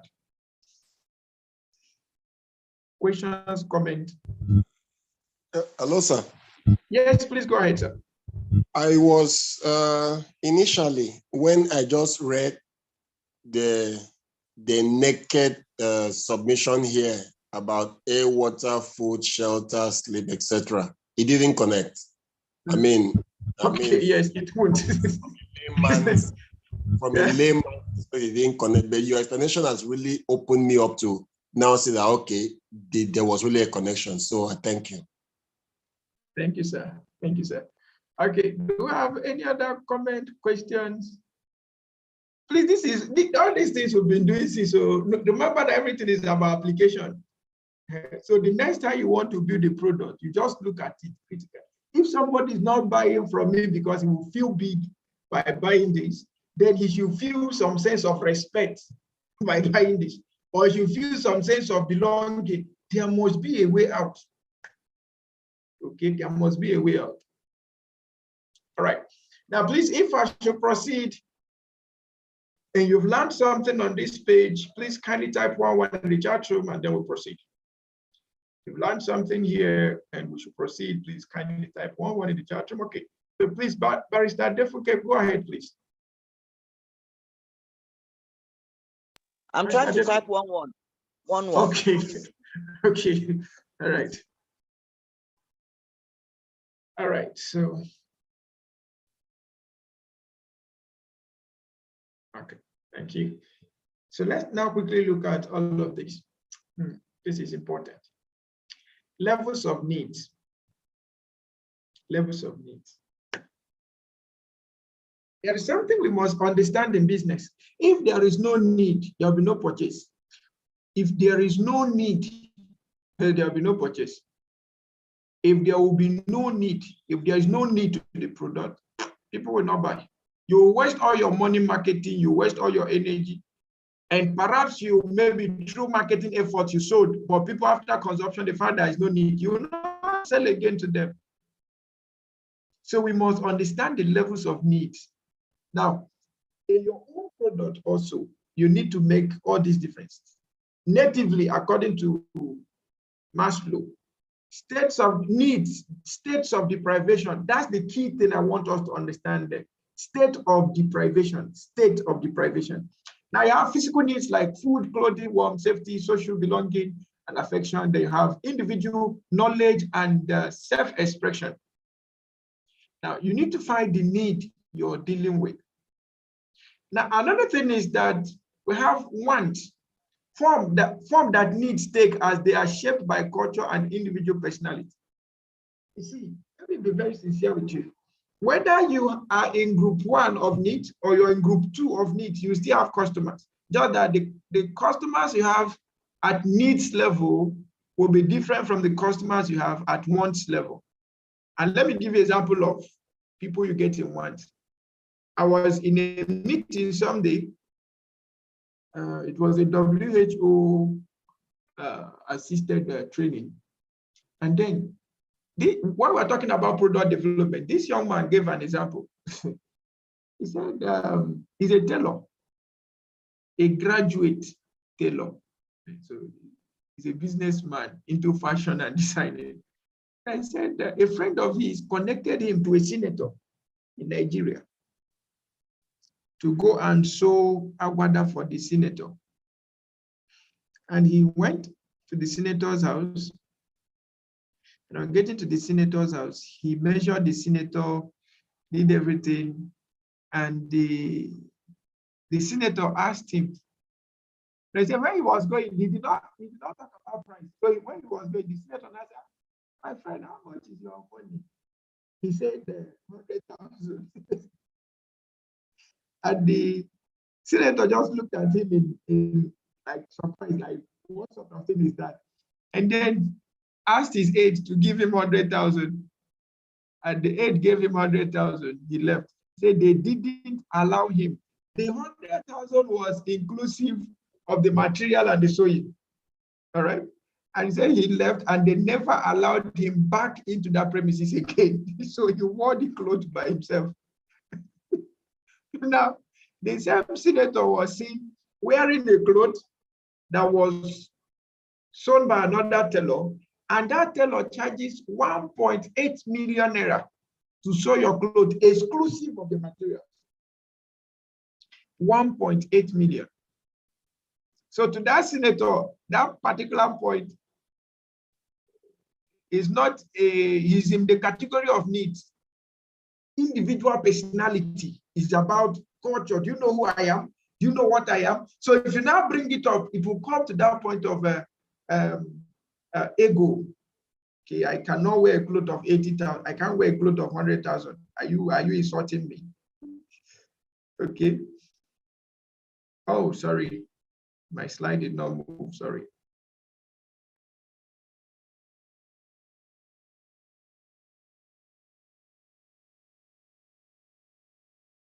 Okay. So the next one there is the one of demands. Wants that are backed by buying power. In most cases, not all wants are backed by buying power. So when the wants now get to, or when wants get to backed with cash, we call that demand. Now, you need to know that the highest level that you want to focus on still boils around needs. Needs, meeting needs, meeting needs. Very, very important. If you want to do luxury, there are people that do luxury consulting. It's not natively about needs. It's basically about reputation. They've built reputation that people are no longer buying what they are selling. They are now buying their name. Okay. You can also go into luxury consulting, but what you need to understand about luxury consulting is that apart from the fact that it is money consuming, you also need to take your time to build that brand. Okay, and then the other one is the dimension of demand, wants that are backed with needs.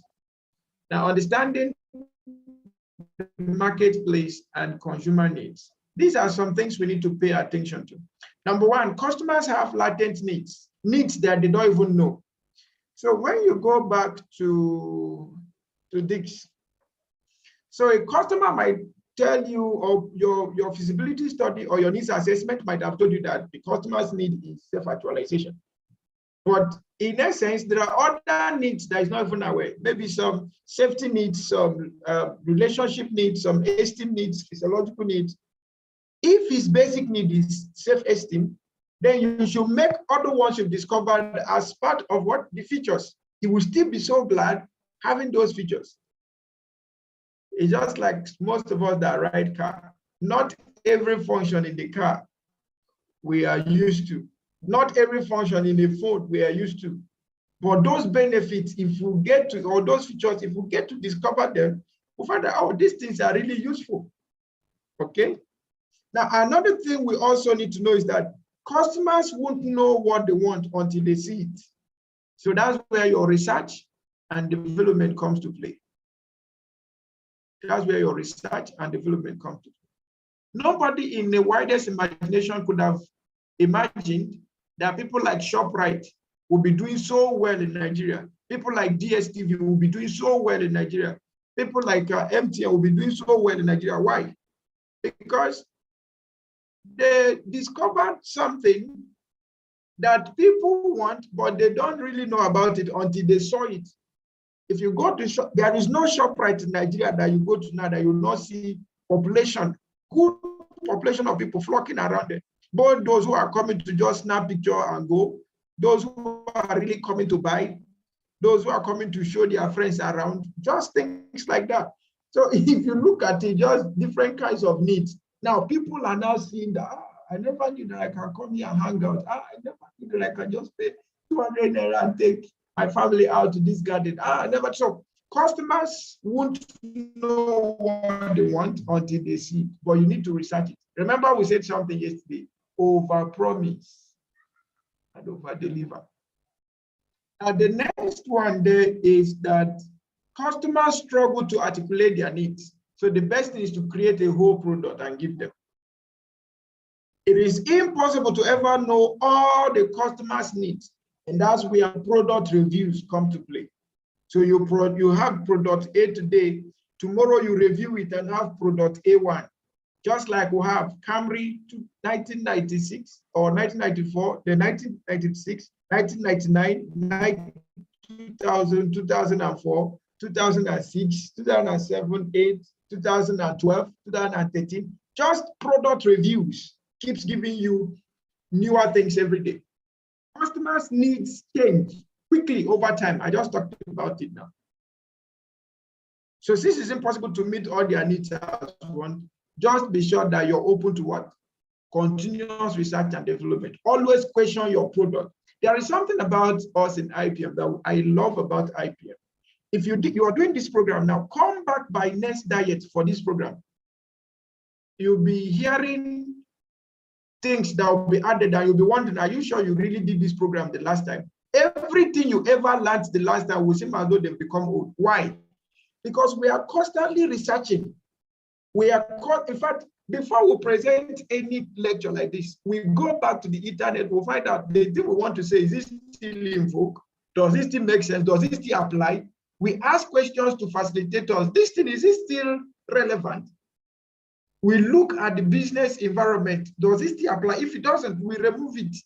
Or we tell you, this is how it used to be, but now this is how it is. So that you get the needed updated skill and knowledge to forge ahead. All right? Now, how do you develop your product? Just look at this chart very well. Let's look at this chart very well, and then let's discuss it. When you look at it, tell us what you're seeing. If anyone feels free, you can just lift your hand and tell us what you understand by this chart. What are you seeing in this chart?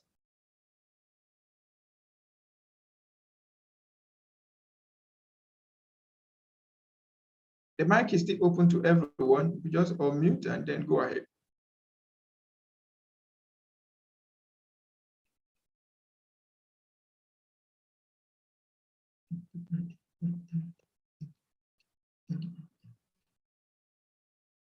Is someone there? We just have a few minutes to go. So let's discuss this. Who can say something about this? What are you seeing on this chart, on this guide? All right, please, everyone, go ahead. Yeah. What I'm seeing this chart is the uniqueness and how you can position your niche to ensure that you're able to stand different in your market opportunity and give the product or service to the client, because there will always be competition and there will always be demand. So what will make you different? Yeah, what will make it different? My own is just to be different from the entire your competitors. So, and you position yourself differently to ensure that your products are being unchunked. I mean, that people will be asked for products or services. They just that you position your market strategically, or you be unique. Okay. Thank you so much. Thank you so much, sir. Okay, let's hear from Trustly. Okay. What I see is a consultant being aware that there's a demand, there is a gap, and there is a demand, and there are people who are willing. So once you produce, you are able to, like the supply, you are able to supply those demands, what they want. You are aware of the competition, you make yourself unique, and that P in the middle talks about the price. So the value is what you are giving them, and the price is what they are paying. After you have acknowledged that there's a demand, you supply it, and you are aware of the competition. Thank you. Okay. All right, thank you so much, Trustly. Appreciate it. Okay, Mr. Suleiman, please go ahead. Okay. Good afternoon, everybody. What I'm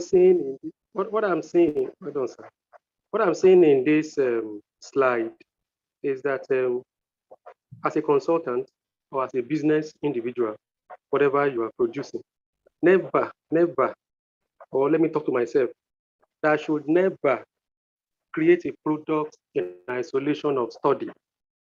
Okay. I should, before I create any product at all, I should work hard within and without, studying myself, studying the customer, and studying my competitor, so that I can come up with a product that will meet the need of the customer and a product that I can do very well.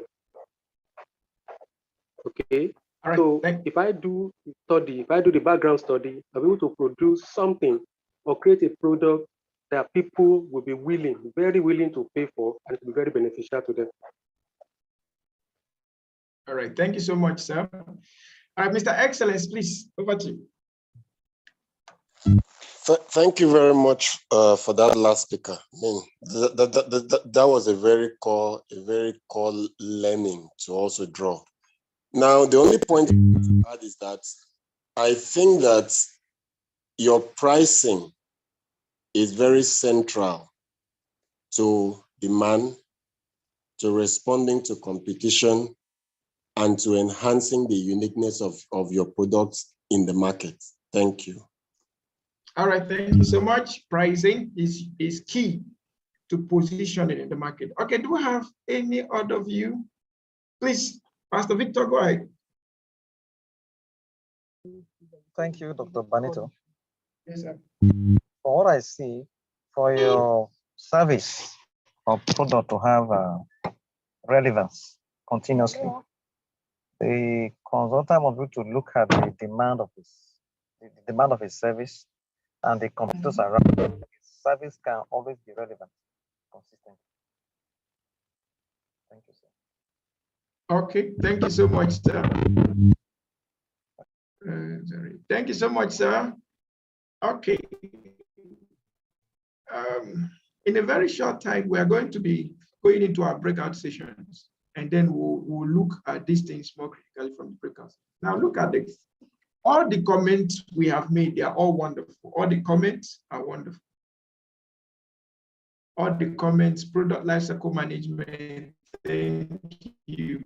Now, you want to create a product. You want a product that has a demand. But don't forget that you're not the only, irrespective of how new you think that product is. Remember that there will always be a competition, direct and indirect competition. Do you know that there is a competition between the beverage industry and the telecommunication industry? Now, let me give you an example of a typical competition, not just ordinary competition, thick competition. Let's assume you have a need to communicate and you have a need to satisfy your test, and you have just 100 naira, for instance. So you have a bare need of communicating, and you have a bare need of quenching your test, and you cannot split this 100 naira. Is it that it goes for telecom need or communication need, or it goes to beverage need?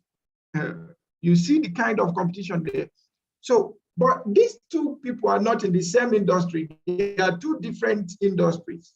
Now, when you look at competition, you have direct competition, you have indirect competition. So when we talk about competition, it's not necessarily about all of the people within your industry that are doing the same thing with you. That's most of what they teach us in economics.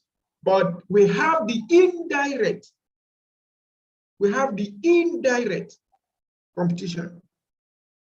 Do you know that there is someone in this class now, or there's someone that's supposed to be in this class that did not pay because he or she is going to attend the wedding this weekend, and that money, if he spends it now, he won't be able to attend that wedding.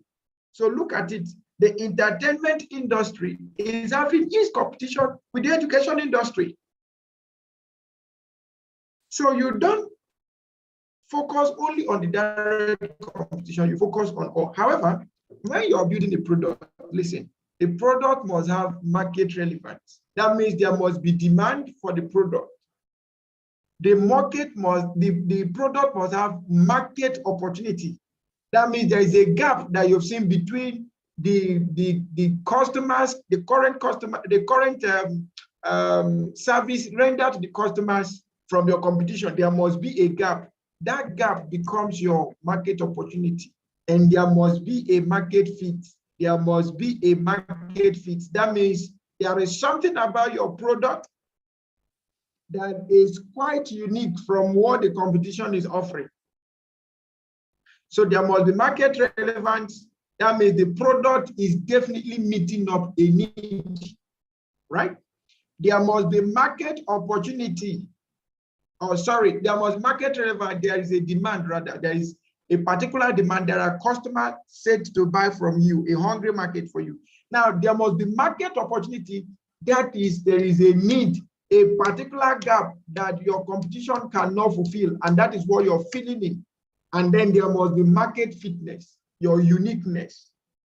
Okay? Now, let's look at it. If you want to then develop a product, using the product chart, you have your name of organization, product goal, target, clients, duration. In this case, we have product KPI. Okay. Then you have the market relevance, justify the need, market opportunity, quantify the opportunity, and then the market fit. What's the uniqueness of your solution? This is how you're going to work it out. All right. The last section we will look at, I think that should be the last section before we go into breakout sessions, will be on value proposition. And it's very simple. We have gone through it over and over again. What is the value that customers are getting? So you have your customers on the customer profile, and you have the value proposition on this side, right? Now, your customers, you have the customer jobs or the customer profile, as it were. You have it here. Then what are the needs of this customer? You have to specify. What are the solutions this customer is looking for? You have to also specify. Now, this is for you building the product. So this is your product you're building. This product has two things: the ones that are creating the gains and the ones that are relieving the pains. So you could have a product that is gain creator, you could have a product that is pain reliever, or you could have products that create gains and those that create reliefs. So when you're creating a value proposition, it still goes back to what is the core benefit and what are the features. So in this case, the gains are the core benefits and the pain relievers are the features. Do you get the idea there? If you got this, please type 11 in the chat room. If you've got what I just explained here, please type 11 in the chat room. If you don't understand, please ask me a question.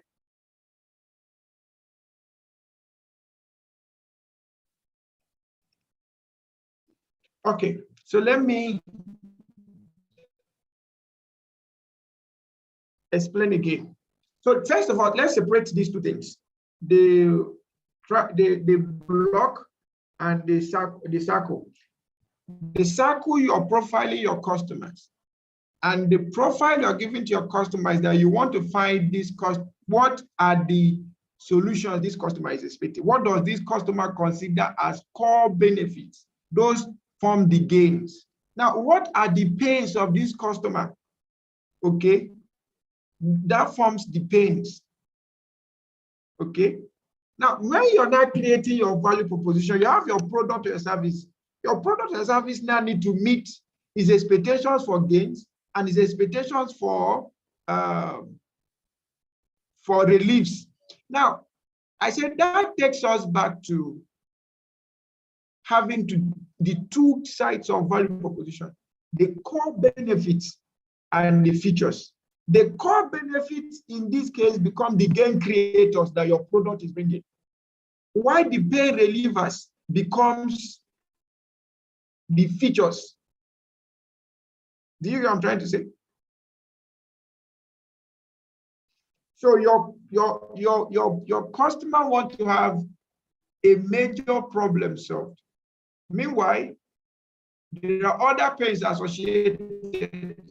So take, for instance, the people that joined us in this class now. So they have need of gain. They want to gain knowledge, they want to gain certification, they want to gain network and all of that. But there are pains. Pain is that we don't have this money, we don't have the time, we don't have the data, we don't have the network. These are the pains, right?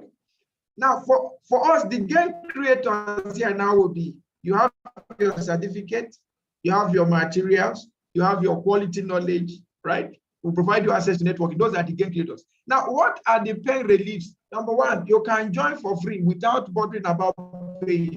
Have we relieved the pains? Yes.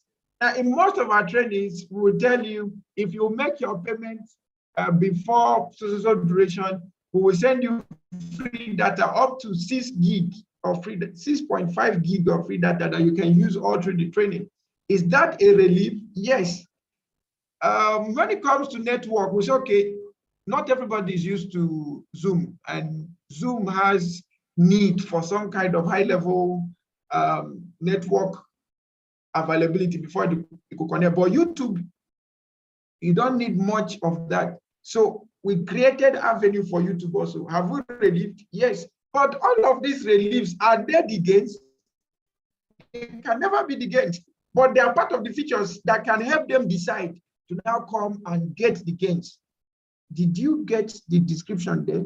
Can you see the difference between the core values now and the pain reliever, the core values, the core benefit, and the features? Can you get the difference between the two now?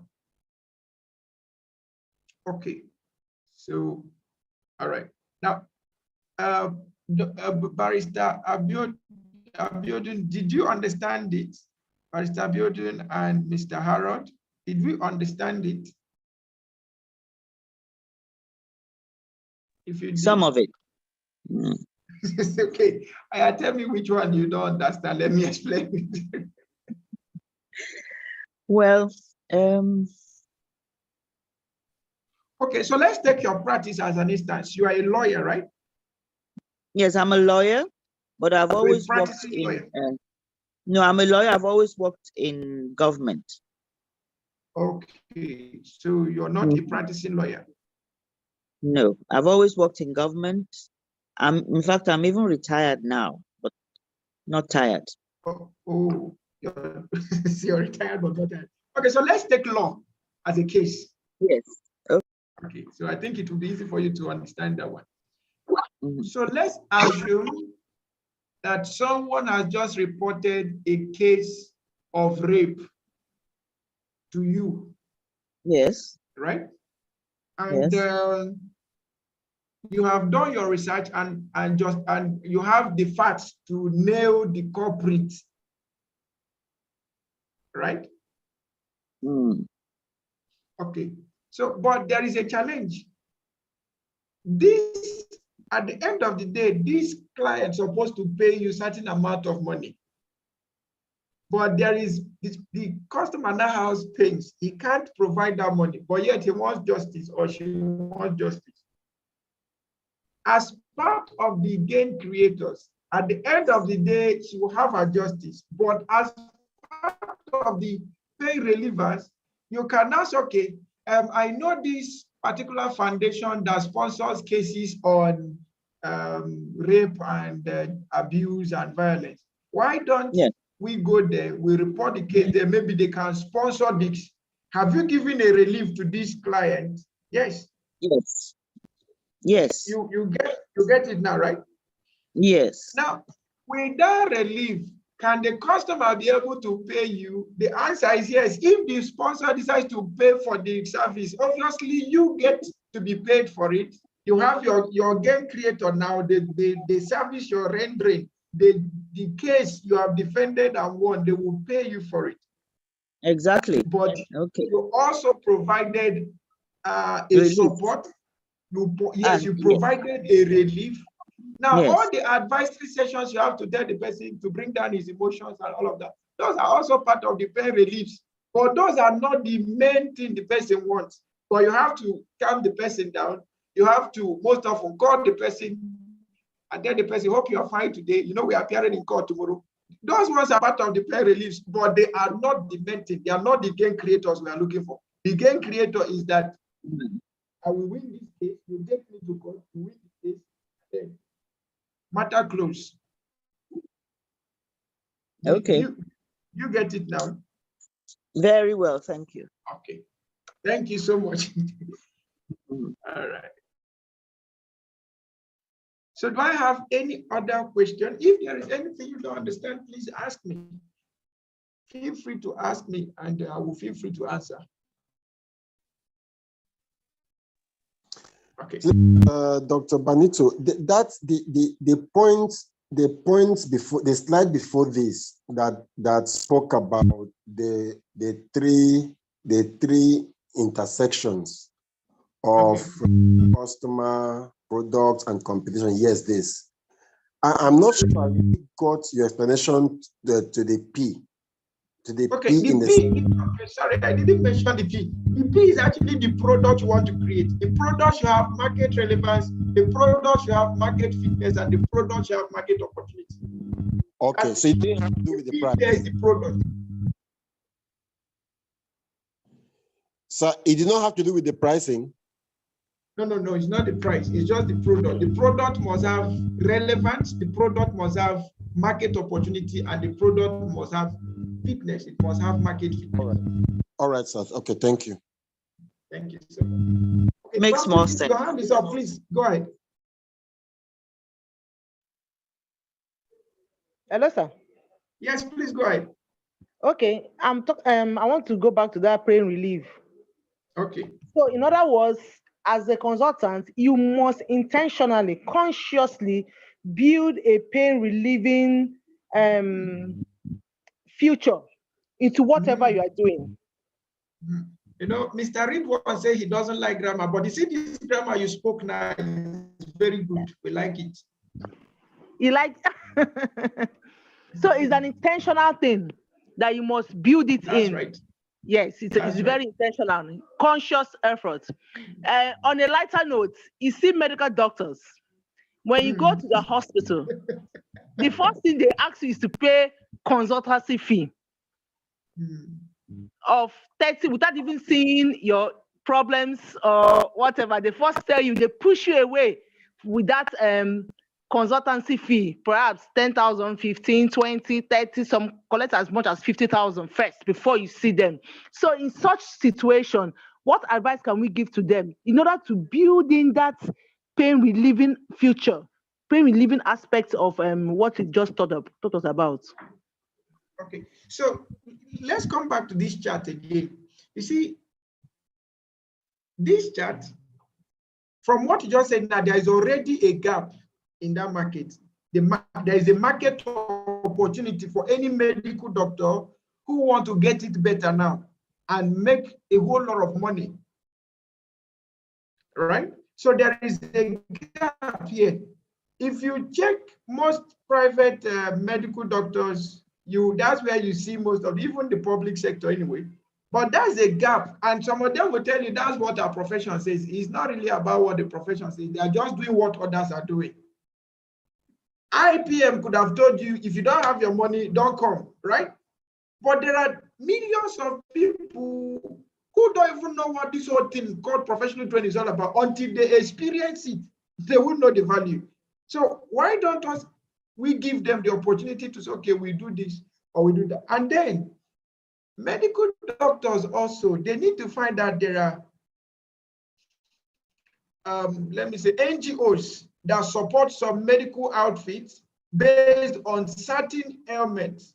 For instance, if you have if you're a medical doctor, there are certain NGOs that deal with malaria, some with hepatitis, some with HIV, some with several things. Even now we have COVID. But why don't you create pain reliefs and say, okay, what we will do is that we'll partner with these NGOs.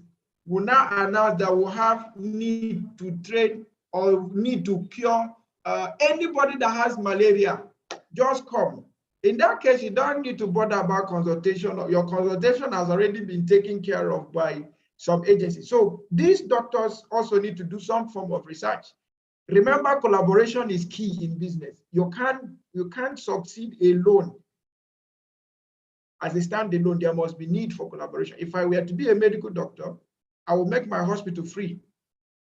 If I were to be a medical doctor, I will make just exactly what we are doing in IPM. That's exactly what I would do. The only thing I will do differently is that I will get people to pay for patients. I will make sure I focus on patients that are the most critical.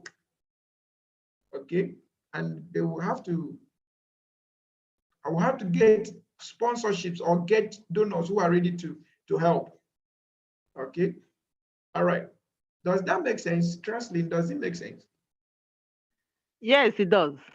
Okay. All right, please, Mr. Ridwan. Yeah, as I used to say, I don't like speaking grammar. Yeah. Hey, I always like the practical section. Thank you for this practical section. Okay, let's look at agency and property. Real estate, for instance. The situation I used to do that service whereby I use my money to run some inspections of properties for clients. But most time, clients maybe and this interest or interest on properties, maybe when they inspect some properties, they might not be interested in it. So the long run, they may go and not come back. So if you continue using your money, and I've not been, I used, in fact, that okay, let me use my money to take them to buy for it, to take them to the sites, and I ask them to go. So for me, just to have the form that I know someone has patronized me today is something for me then to build my relevancy and career. But in the long run, most people will not come back, or sometimes if you don't have the property yourself, you need to slash the agency fee with other. So in the end of the month, you see that you spend much than you gain. So as that speaker said, that you need to build up this pain relief or I used to see it as something like there's a term. I used to forget. So I know this business. Is it not that I'm running at lost? So okay, what is there any other techniques I can use to ensure that I will not be running at loss and I will have that kind of pain relief for the clients? Okay, thank you so much, Mr. Ridwan. My grandmother used to say those days, she said, there are several ways to enter the market. There is no market that has one gate. Every market has many gates you can enter from. So now let's look at yours. Remember that pain relief doesn't necessarily mean something taken from you. Pain relief simply means you just want to help the customer to decide to buy from you. That's what pain relief actually does. You want to help the customer to decide to buy from you, right? Now, if you do properties and visitation is part of your business operations. Please note, visitation is part of your business operation and it costs you money for that. Now, what you can do is to rework your model of visitation. You could say, okay, maybe if others are charging £5 per visitation, you could tell the client that I have 5 properties I want to show you, but instead of charging you £5 per one, I will charge you £10 and I will take you all through the 5. And you make sure that you are ready to convince this customer to buy one. So you could rework the pricing system. Not that you take that, that is a core operation for those of you in estate and properties. Visitation, site visitation, property visitation is part of the process. So that one is not really something you say you will do it for free. No. Okay, it's something you need to rework the pricing. Maybe you do what we call bundle. All right, there's what we call in pricing, there's what we call bundle. What is bundle? When others are pricing a product or pricing products individually, a bundle is when you pick different products and you join them together and then price them as though they are one. So if you have products or facilities, say 5 or 10 of them, and you want to show this person, you could have this person choose from a bundle. So, okay, we'll do this for 10 pounds. We'll do this for 20 pounds as against 50 pounds. The person will be excited because they have been a relief, but you have to make sure through your marketing skills that he has to buy one at least. Now, in that process of relief, and you're showing him around, remember that your customer service, your ability to engage and bond with this customer is key to making the sale. So apart from providing the relief, you must also provide that excellent customer service and that bonding for it to click. All right. And you must be very, very good with customer profiling so that you don't spend your time with people who are not really coming to buy from you. Okay. You must be very, very good with customer profiling. All right. Mr. Ridwan, did I make sense? Yeah, thank you so much. Thank you. All right. Thank you, sir. All right, Mr. Suleiman, kindly let's hear from you. Okay. Thank you very much, sir. Yes, sir. I have a question. Sorry, sir. Before you continue, please, Infinix Note 5. Kindly, we are putting you in the chat room. We are putting you in the waiting room now. Please kindly rename your device accordingly, and then come back. We are moving you to the waiting room. Kindly rename your device and then come back, please. Infinix, where is the? Has it gone? Okay, thank you. Please go ahead, sir. All right, sir. My question is, I want to know the meeting point between offering service or product for free as a way of getting customer and not offering service or product for free. Now, I attended the management course where we were told that whatever you're going to charge for, never offer it for free. It's a standard, it's a rule. If you offer it for free, then you'll be ready to continue to offer it for free. So that you value your product and let the customer know this is the value of this product.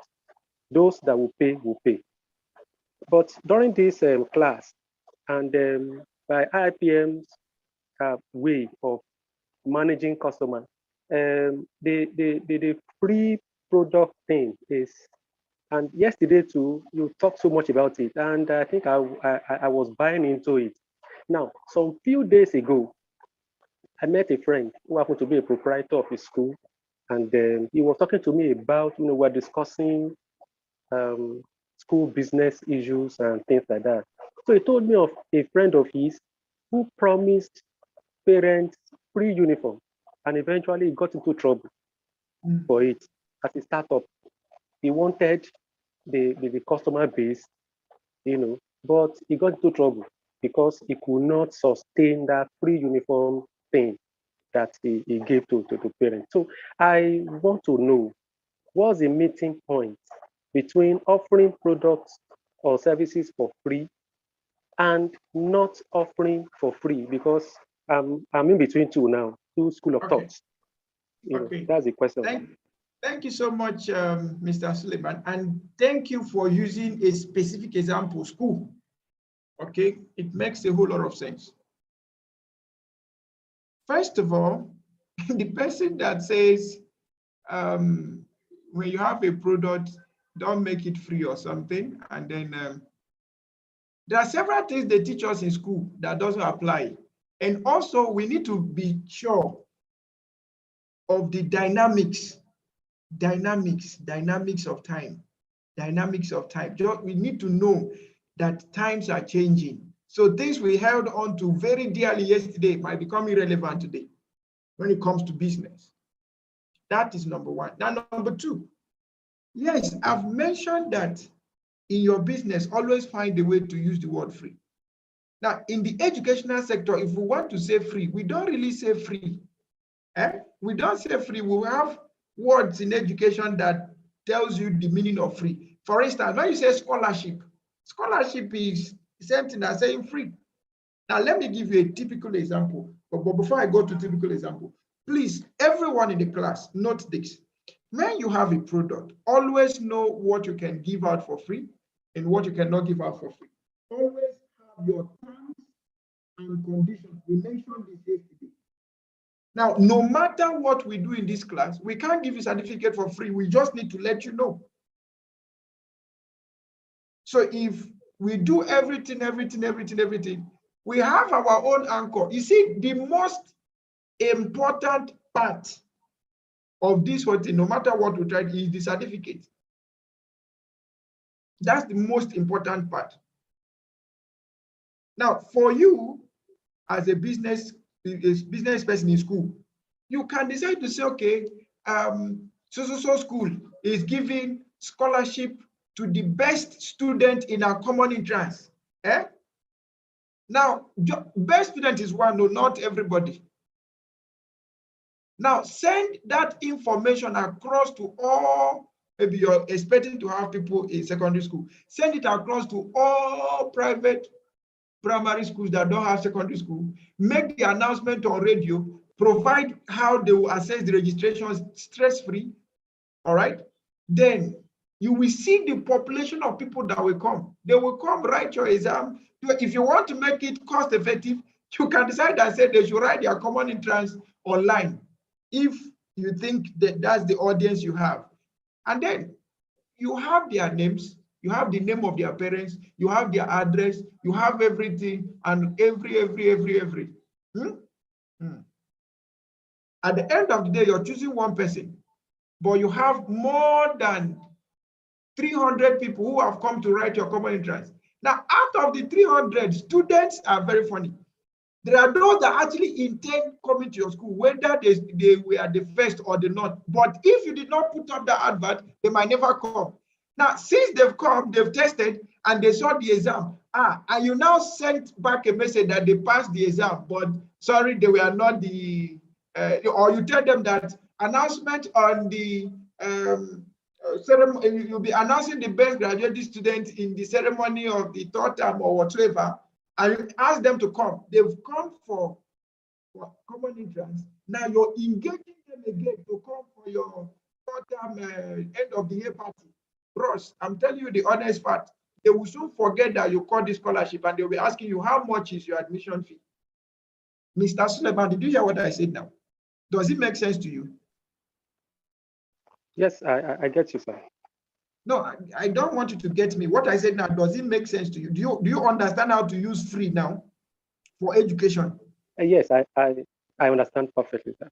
Okay, so let's take another example. Let's take another example. Okay. Now, let's say you now give another free offer. I say for every student that move from JS1 to SS3, you're going to process their international admission for free. Just take that part now. You're processing their international admission for free. Now, let me tell you how this works. I'm consulting for you now, and it's free.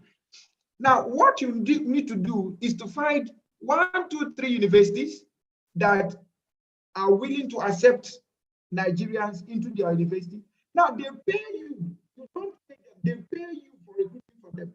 So that money that students are supposed to pay to process, the school will pay you. The students is free, but to you, you know that the school where they are going to, they are paying you. You have your MOU. You are now a marketing affiliate with them.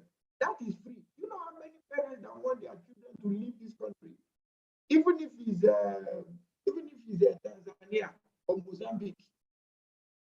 Mr. Suleiman, did you understand that part? I understand, sir. Does it make? Do you think you can apply it? It's very, very applicable. Okay. So now, you see, these 2 examples I gave you now, if you actually use them before this time in September, you would have gotten more than, if you have 500 students now, you would have had like extra 100 willing to join you by the time you start in September. And then you will have more people coming to write JAMB and write WAEC in your school because they want to travel abroad. So search out for all these schools in Turkey, Cyprus, Benin Republic. There are several of them. Okay. This is a free consulting. All right. Any other question for me? Thank you very much. Yeah. So find out the things you do for free, or don't go and promise them school uniform for free, except there is a sponsor that is coming to sponsor that. Okay. But don't go and tell them school uniform is free, school fees is free. Please be careful on the things. You have to know what are your core revenue streams. If you remove them, you're ready to run into trouble. Okay. All right. Let me see what the chat room is saying.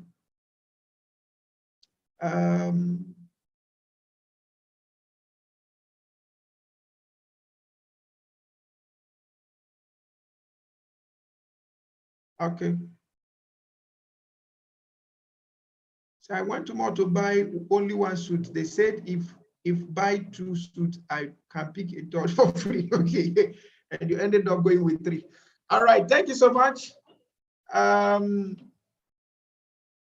So we are going to go into a breakout section. Our breakout session is very simple. So we are going to break us into 3 groups. Please, let's be as active as we can.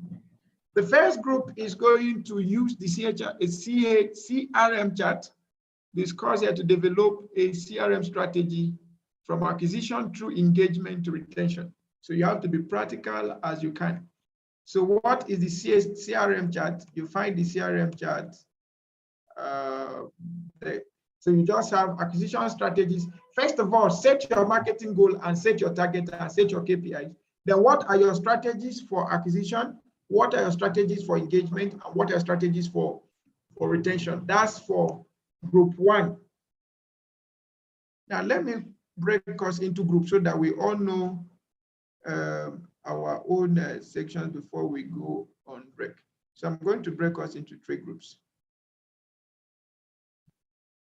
Now, group 1 is Adefunke Abiodun, Elon Trema, Harold Moses, Shaibu Ahmed, and Victor. Group 2 is Dr. Alex, Excellence, Ridwan, Suleiman, and Temilade. Group 3 is Fosan, Femi, Jason, and Trusley.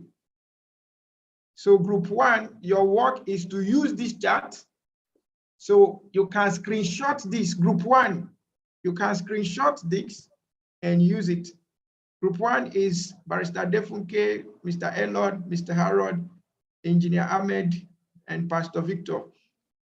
This is your work that you're going to be focusing on.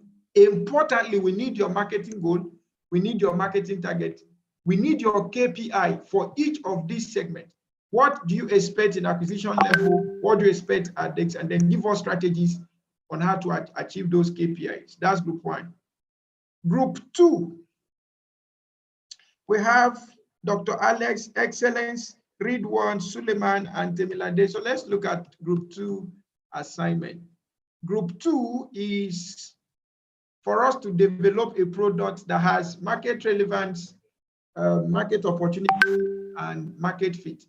So market relevance, what is the need that you've seen? Market opportunity, quantify the opportunity that you've seen. What is the gap? Quantify it, either in figures or in numbers, ways you can say.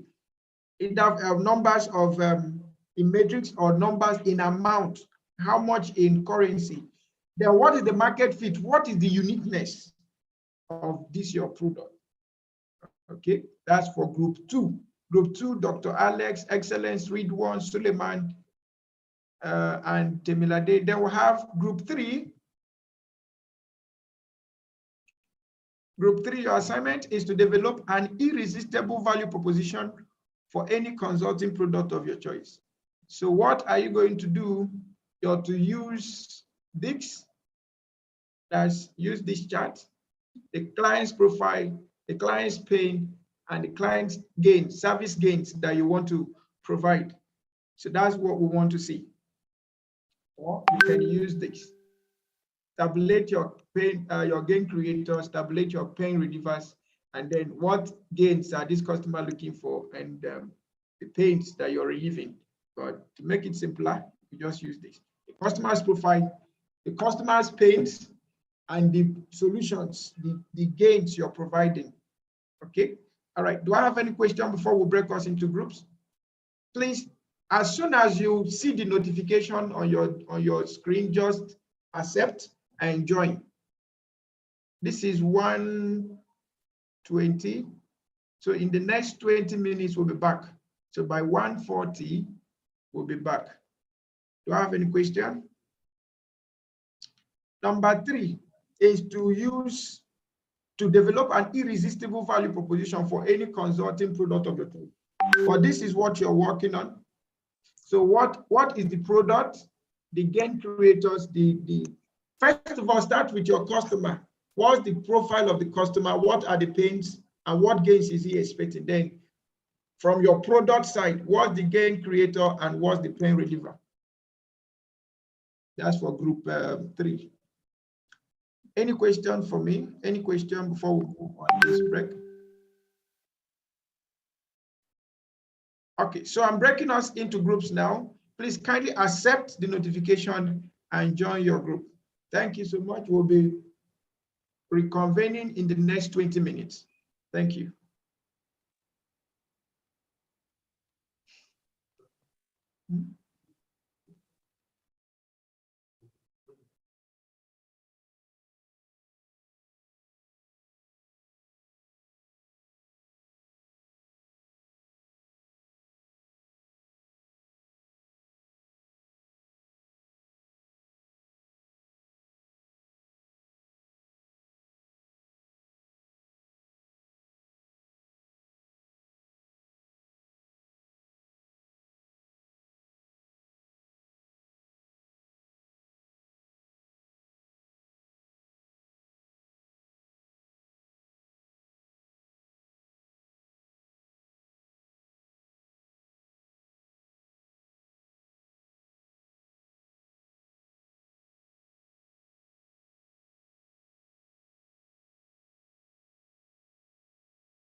Mr. Ernest and Dr. Alex, you have not joined your groups. Dr. Alex, you have to be in group 2. Mr. Ernest, you have to be in group 3. Okay, Dr. Benito. Yes, sir. Sorry, I am driving, so I lost network. I've been losing network for a long time. So I think that when you were talking, I lost my network. I'm sure the notification came, but when it came, I was trying to log in again. Okay, so let me resend. Okay. So I'm sending you to group 2 now. Okay.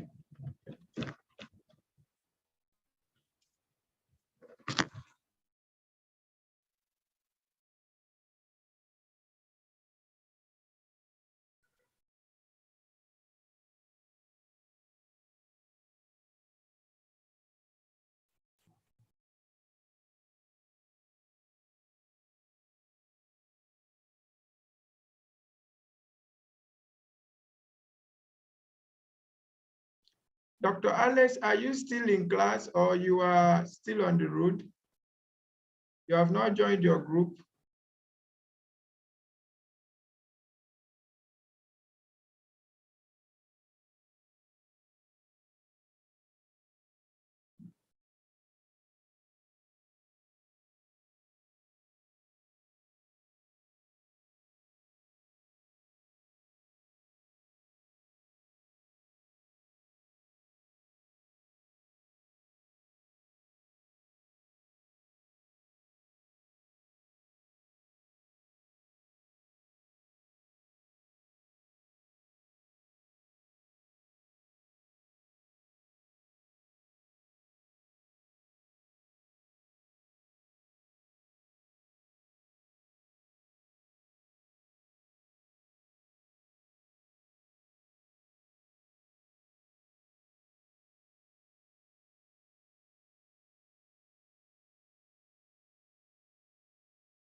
Hello?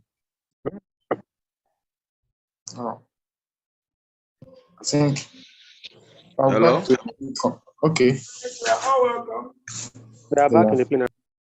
Yes, you're back again. You're welcome. Okay, so I believe we've all gone through our sessions.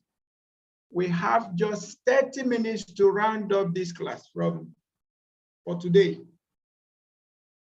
And that will be all for the program until we meet again. Just 30 minutes. So can we have group 1, 2, 3? The presenters, can we just lift our hands so that we can go straight to the presentation? So each presentation, please, 3 minutes. So I have 2 hands up already. Which one is the third one? Okay, so I have 3 hands. So let's start from Excellence. Please, Excellence, unmute and let's hear from you. Okay, sir. The name of our organization is Group 2 Investment Company. Okay. And the project's goal is to achieve home ownership for low-income earners. Our target clients include teachers, government employees, junior staff at our respective institutions. The duration of offer of our product is 10 years. We are offering a rent-to-own product, which means you come in as to rent a home, but in 10 years' time, that home now becomes your own. So the duration is 10 years. And all the prospective persons that we're going to be targeting should have at least a minimum of 15 years still left on their job contract with governments or with the respective institutions that are working. Our marketing, the KPIs for acquisition, engagement, and retention includes number of sales quarterly, access to funds, and access to prospective clients.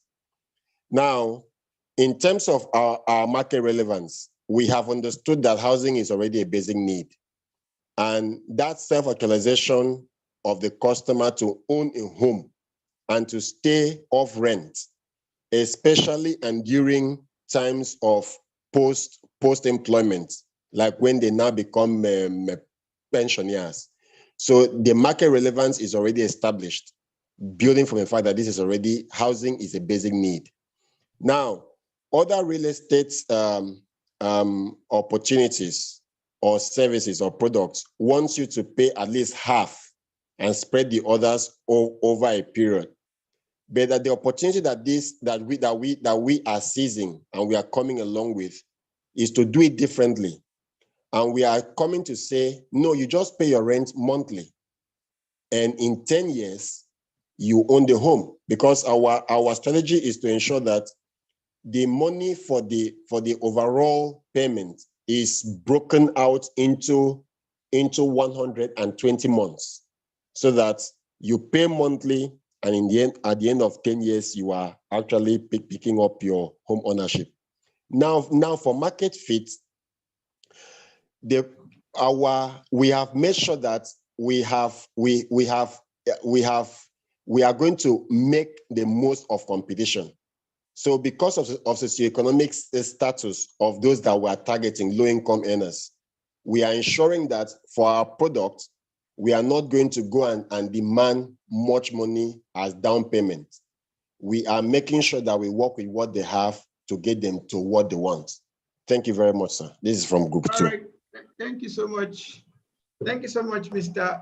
Excellence from Group 2. So please, can we give a good Mozart to Group 2 for what they've done? Let's give Group 2 Mozart. Great. Thank you so much. Great. Okay. Now, please, do we have any contribution to that? Do we have any other person that has contribution to what they've done? Yeah. Yes, actually, within that short time, he have performed excellently. Thank you, sir. Okay. Thank you so much. Thank you so much. Yeah.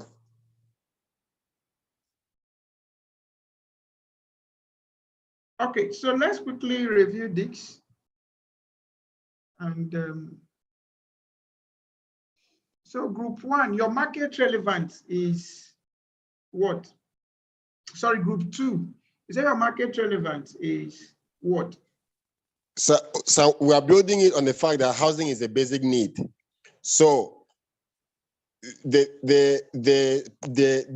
prospective clients are going to attend self-actualization for owning their home. Okay. So the market opportunity. The market opportunity is the market opportunity is the fact that we are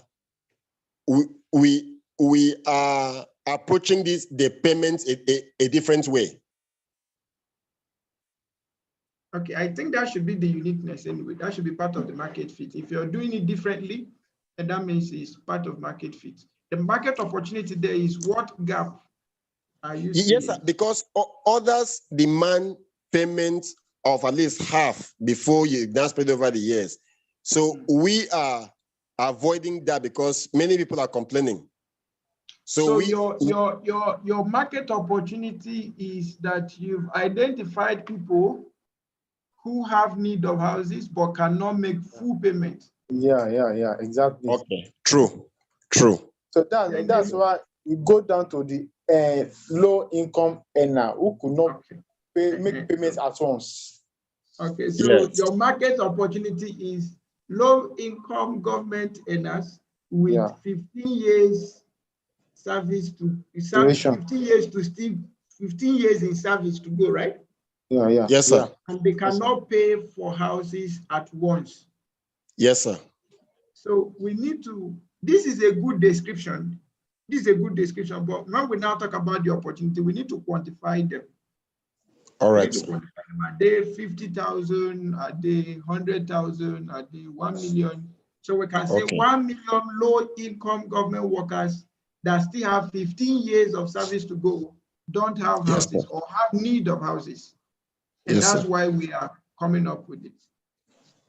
So that is a good one. Then number two, the market relevance have already been established. There is need to have a home, everyone, right? Then the market fitness now is the different way you're doing it. So you say they can pay in 120 months. Yes, sir. So 120 months. And so that's lovely. So you have, to me, I think you have a good market. Group two. Thank you, sir. So well done work. Now, does this make sense to you? Is it, if you were to present this business now to an investor, do you know what to tell the investor now? Yes, sir. Means better. So you have over 500,000 government workers with low income, and then there is security also. Part of your market opportunity is that these people have 15 years to go and their payment can be deducted from their salaries. Yes, sir. So you have security, you have opportunity with a security, and you have 15 years of 120 months of continuous income. So I think you have a very big market and a very strategic market. In addition, sir, on that market opportunity, we intended to meet maybe HR head of service of our intention, so that they will link up with Ministry of Finance or that used to pay the salaries, so that at the end of the month, before they pay them the salary, they would have slashed deduct our own, so that our own comes to us without even get to the end of the prospect client. To avoid going to court. Exactly. All right, thank you so much, Group 2. But I think this is a wise thought.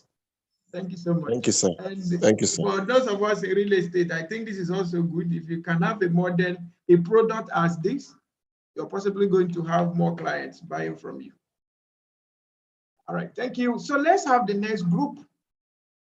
Barrister Biodun, please, let's hear from you. Yes, thank you very much. Can you hear Thank me? you, ma'am. Yes, we can hear you loud and clear. Now, I don't know why this group is putting somebody who is a first timer in consultancy. They are risking it, but I'm open to the task. As well. They are doing marketing strategy. Yes. So the name of our group of our company is Comprehensive Educational Institute. Okay. To the we are going into the education field, because that is a field that there is so much opportunity, not only in Nigeria, but so long as there's human beings on earth. Education is the key. The product goal of this comprehensive educational institute is to enhance learning and leadership over and above the normal. To enhance learning and leadership over and above the normal. Our target clients will let you know the reason why we say over and above the normal. Our clients are students who have left secondary school and are stuck, students who want to further their studies after university, a first degree, and are stuck, and parents of these students. Our facility will train them to enhance whatever learning they had before in other facilities. We'll train them for different time frames, some for 1 month, 2 months, or 3 months, as the case may be. Now, the key performance indicators, the acquisition, number of candidates we attend to, number of scholarships we're able to secure for these candidates, number of referrals we get, and number of international organizations of learning that we have affiliation with, which will interest our students. The opportunities, the engagement, constant orientation and facilitation. We are able to retain our students because we've created a niche in the educational system. Some will stop and they won't go anywhere, but with coming to our institute, there'll be no such thing. It will be a seamless walk into university, seamless walk into employment, and so on, not only in Nigeria, but all over the world. And we know this by the quality of staff and the services we render, and the number of repeat calls that come to us for our services, and also affordability and accessibility. We're affordable, you can access us easily, and so that is our goal. Thank you. All right, thank you so much, Barrister Defunke, for group one. Please, can we give group one good boza for what they've done? Let's give group one boza.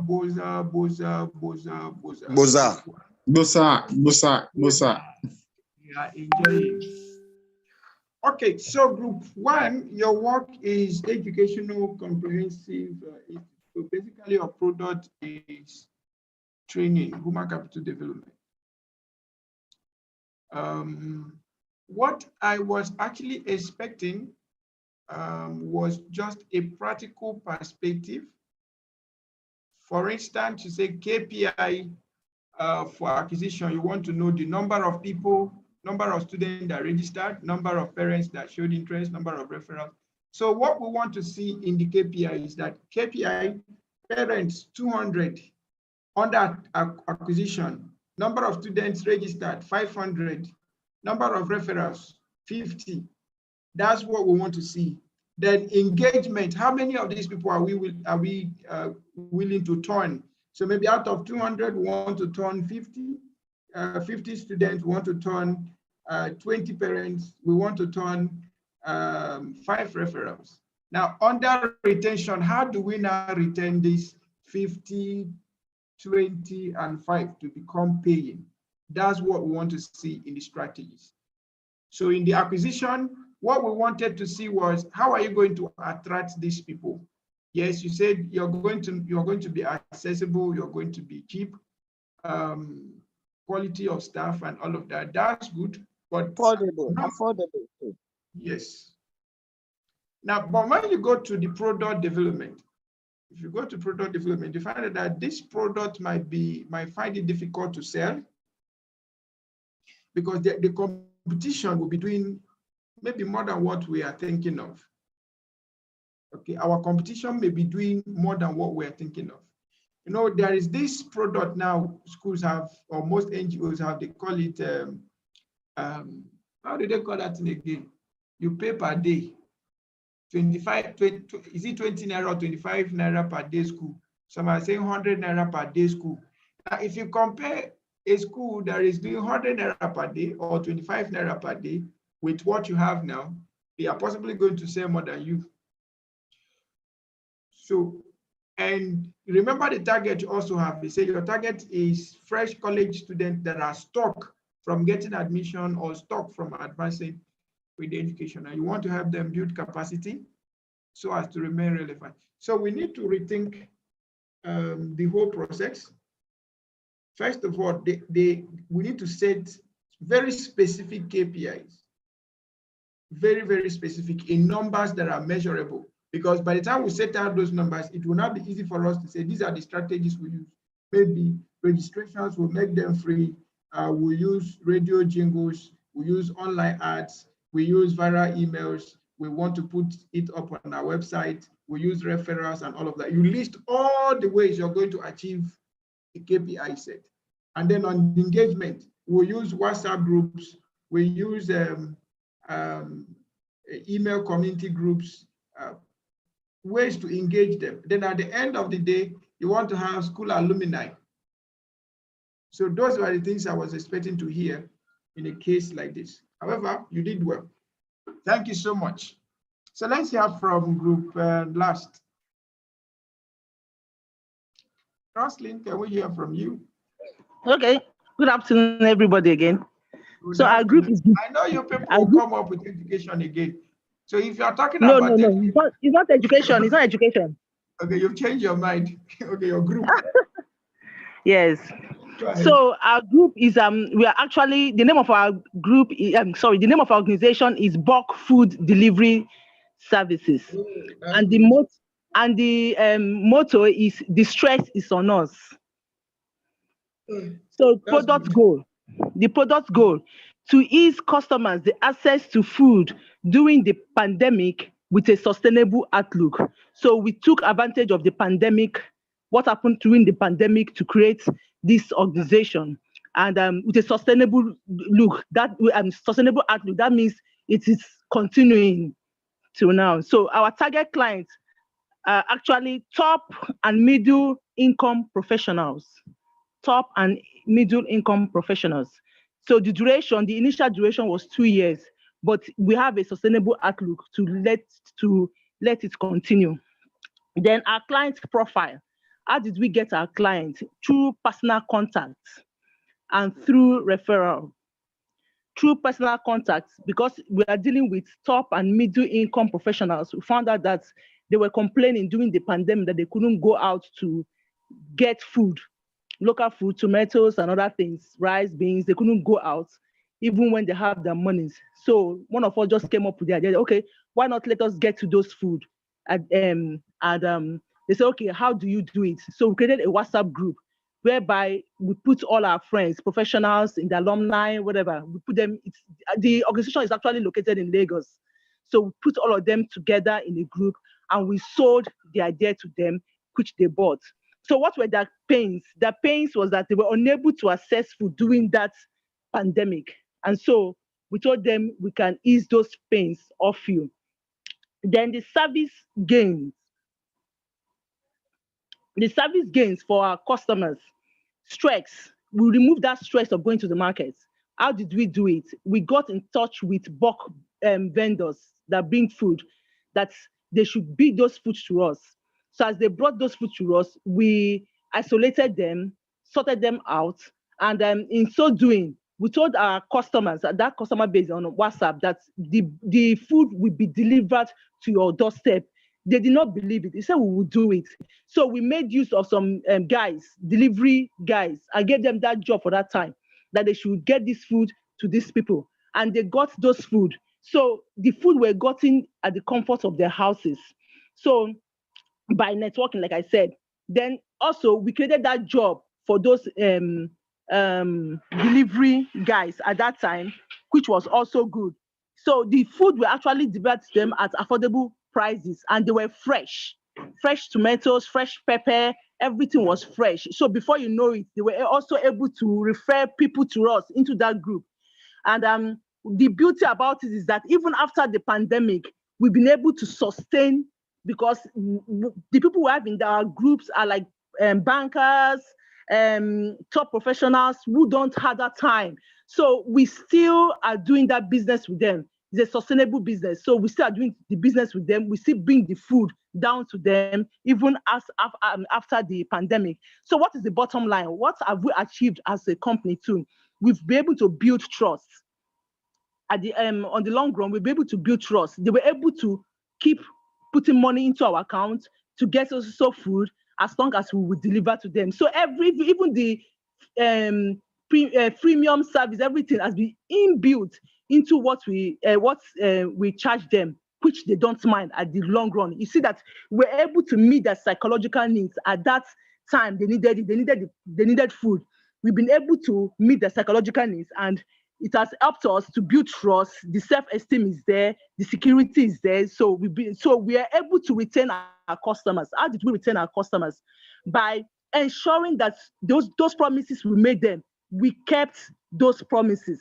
And they were able to also refer people to us, and we give them discounts for even referring people to us. And just, okay, if you get us so person, your own tomatoes, we will give you extra for it. And those little things amazes them, excites them, and they were able to also bring their own people, their professionals to us. So the profit has been okay. Then the feedback, which we have been getting, and also the feedback we give to them in terms of health talk, because it's an online thing.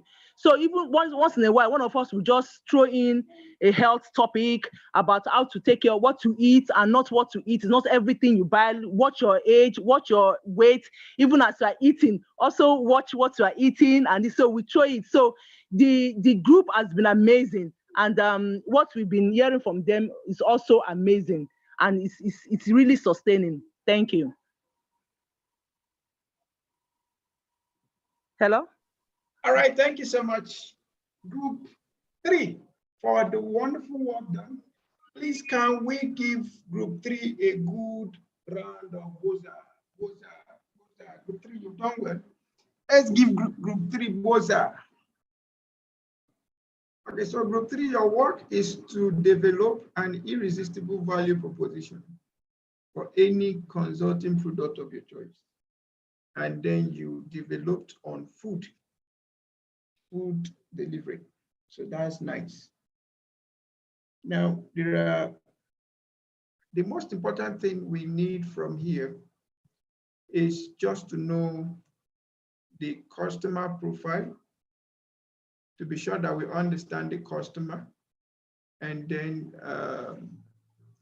the client's pains or the customer's pains, and then the service gains they're having.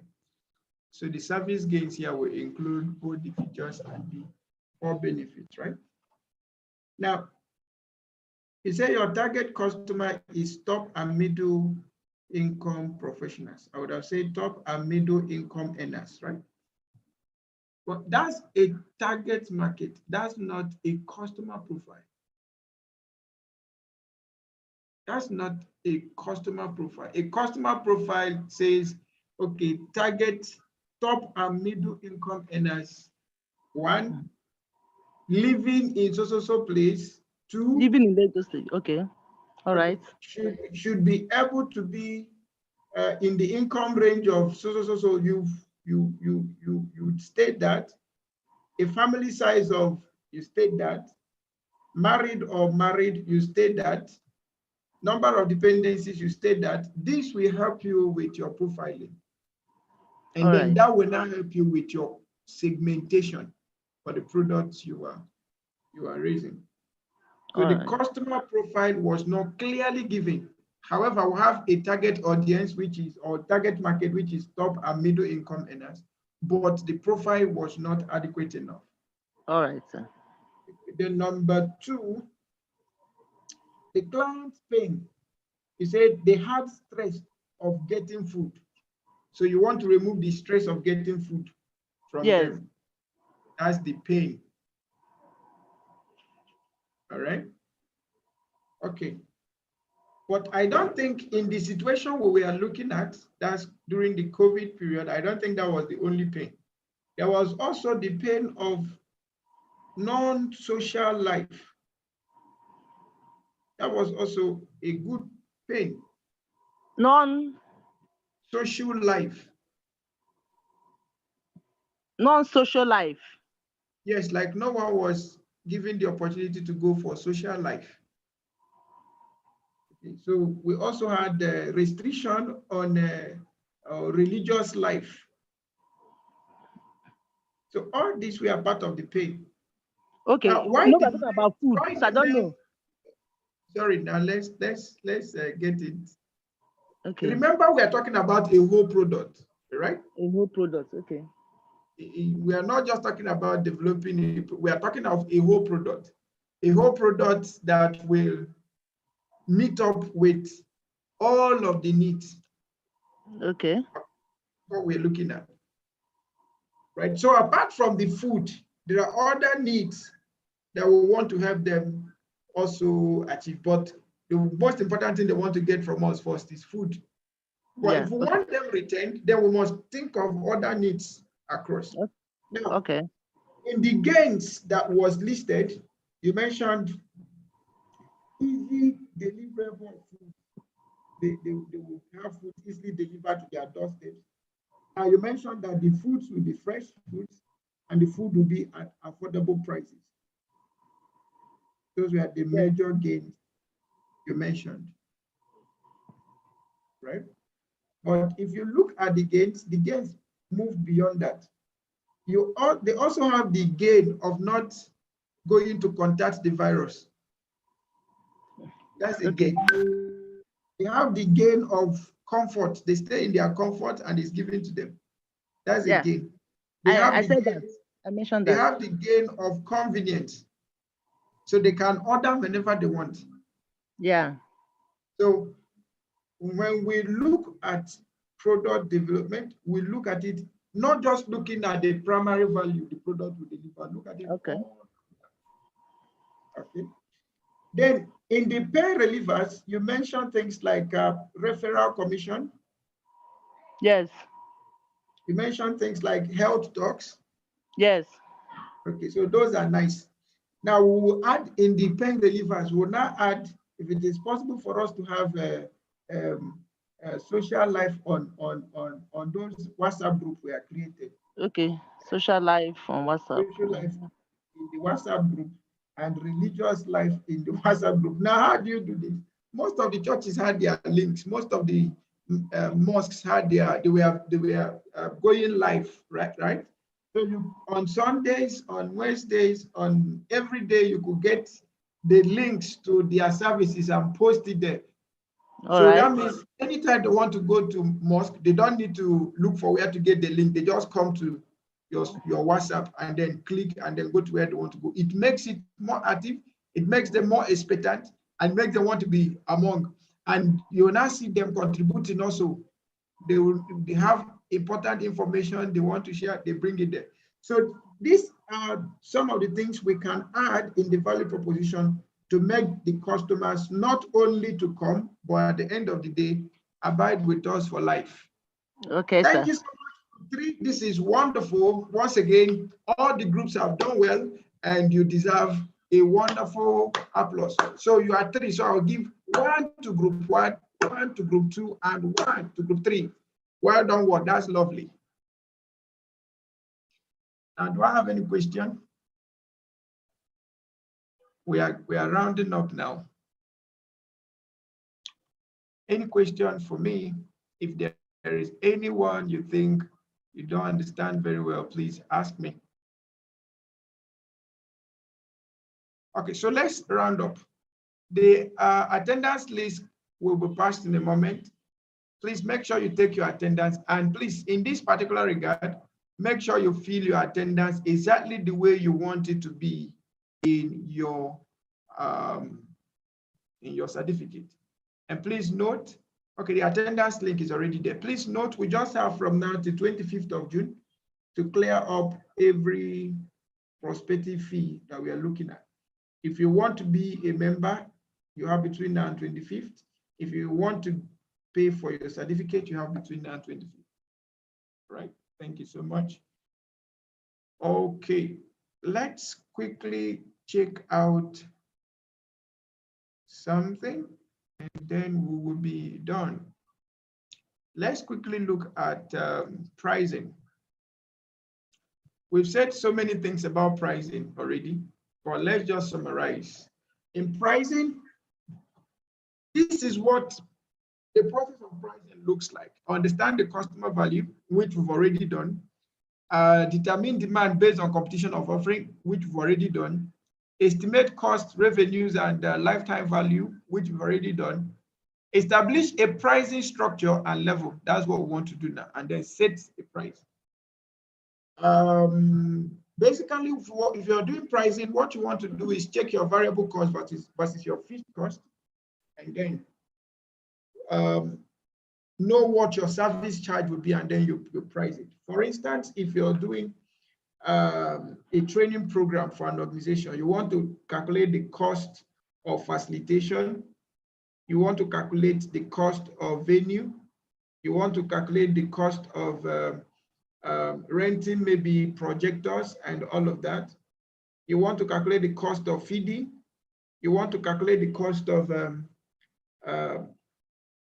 maybe training packs. You want to calculate the cost of certificates. Okay, now these are all variable costs. They always come every now and then. So you want to also calculate the cost of advertisement, if it is an advertised cost, or the cost of marketing generally, alongside with communication. After you're done, you will know how much you're calculating, and then you determine your benchmark. So let's assume all of this will take you, let's say 700,000 to do, right? From your variable cost, it will take you 700,000 to do this. And then, how do you break this down to know your price? It's very simple. The question is, how much do you want to make? If you want to make an extra 200,000, so you say profit margin 200,000, expected profit margin 200,000, right? So that would now be 900,000. So the question you're asking is, how many clients do you need to give you 900,000? That's your question. And this is where your pricing becomes your own personal decision, not based on what the market is saying or what the competition is saying. This is where your strategy comes to play. Now, your strategy, you can decide to have 100 people to pay you 9,000, right? And you have your 900,000. You can decide to have 10 people to pay you 90,000. You can decide to have 50 people to pay you, is it 45,000 now? But you can decide on how to go about it. As soon as you set a realistic benchmark, you have it as your benchmark and begin to work with that pricing. Okay, begin to work with that pricing.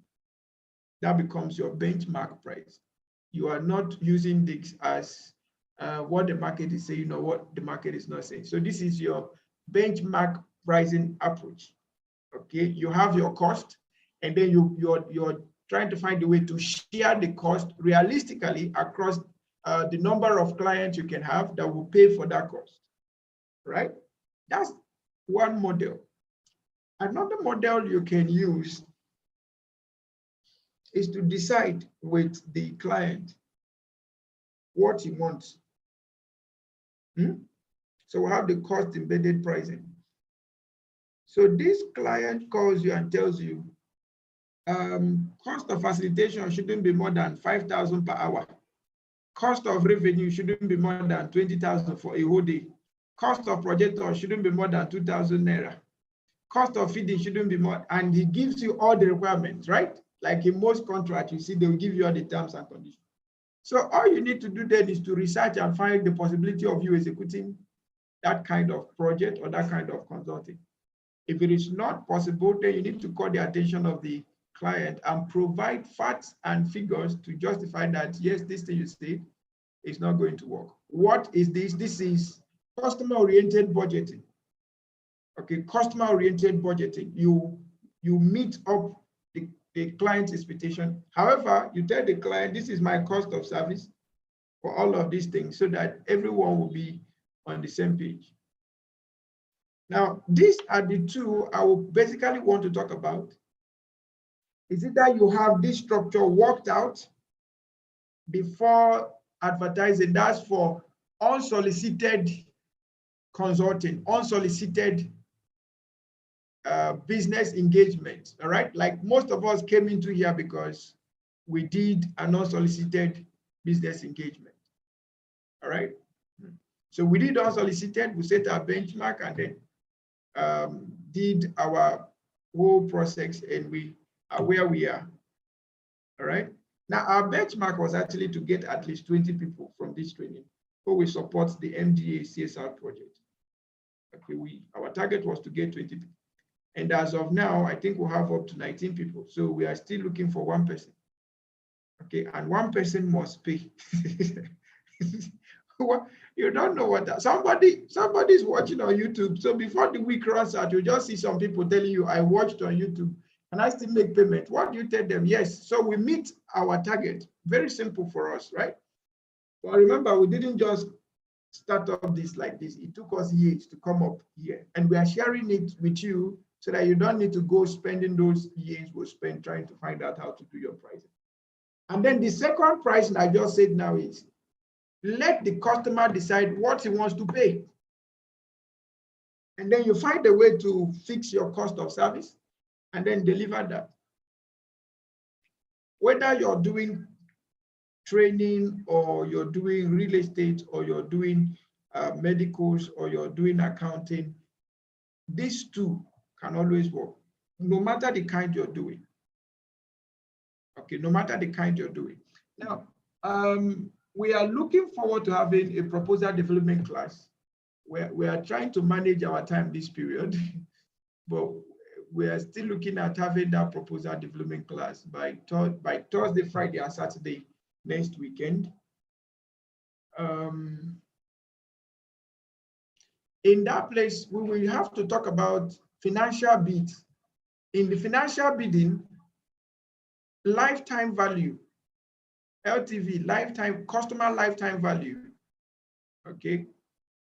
Lifetime value simply means in the engagement of the relationship, what do you want to, how do you want the customer to, how do you want the customer's value, the value is bringing to you, how do you want it to be? So let's take you, Trustlin, as a case. You joined our program with 25,000. You went on with 65,000. You went on with 125, and you've done several other programs even till now. So this is a customer that has lifetime value. There are ones that did just once and left. Lifetime value is low, but there are ones that their lifetime value is high. When you see customers that their lifetime value is high, you're possibly not going to charge them the way you charge the one you bought. You expect to be a low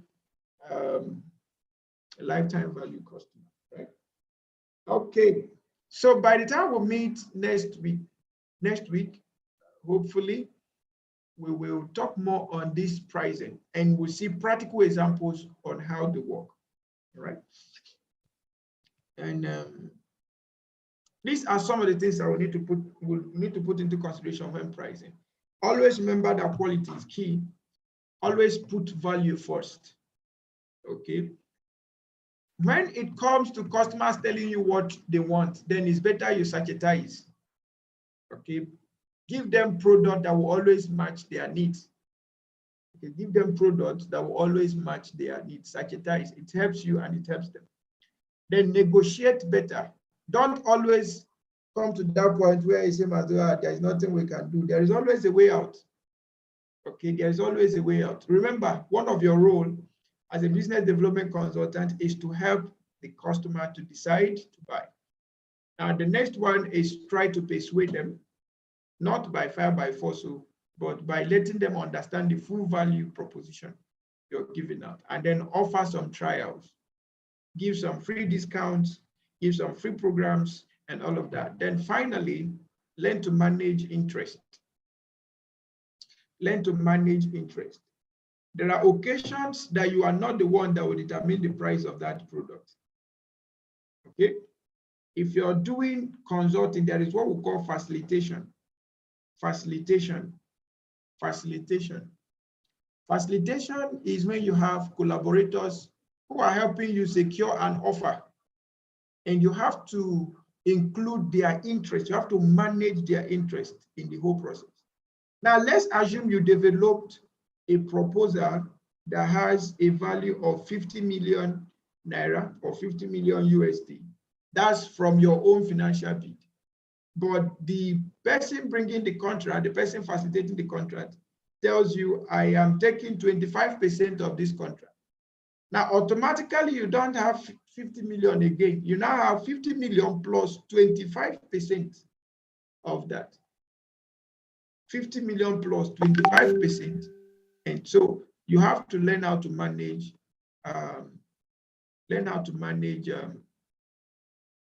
interest. So don't place a price until you know the interest of the stakeholder. That's what I'm trying to say. Don't place a price until you know the interest of the stakeholder. Don't place a price until you know the interest of the stakeholder. Don't place a price until you know the interest of the stakeholder. It's just like doing your referral commission. Your referral commission is 5%. Whether you like it or not, if a product is 10 naira and the referral commission goes for 5 naira, that product automatically was initially 5 naira, just that the remaining 5 naira goes to the market, which goes to the referral.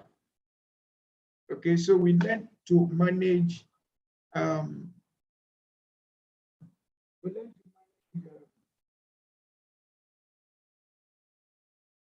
we learn to manage interest. And then finally, how do you set up your consulting firm? With all of what we've learned, this is the summary of it all. Conduct a SWOT on yourself, your strengths and your weaknesses, your opportunities and threats. By doing this, you will know your skills, you will know your knowledge base, you will know your competencies, you will know your attitudes, you will know your certifications, you will know your licenses, you will know your accreditations, you will know your possible partners, you will know your market penetration rate and all of that. So by conducting a SWOT analysis, you already know your capability. Then the other one is for you to identify your niche. Like we've said over and over, you can't do all things when it comes to consulting. Then choose your market. Have excellent customer profiling and segment your market very well. Then structure your business. Don't run a business without structure. Structure your business.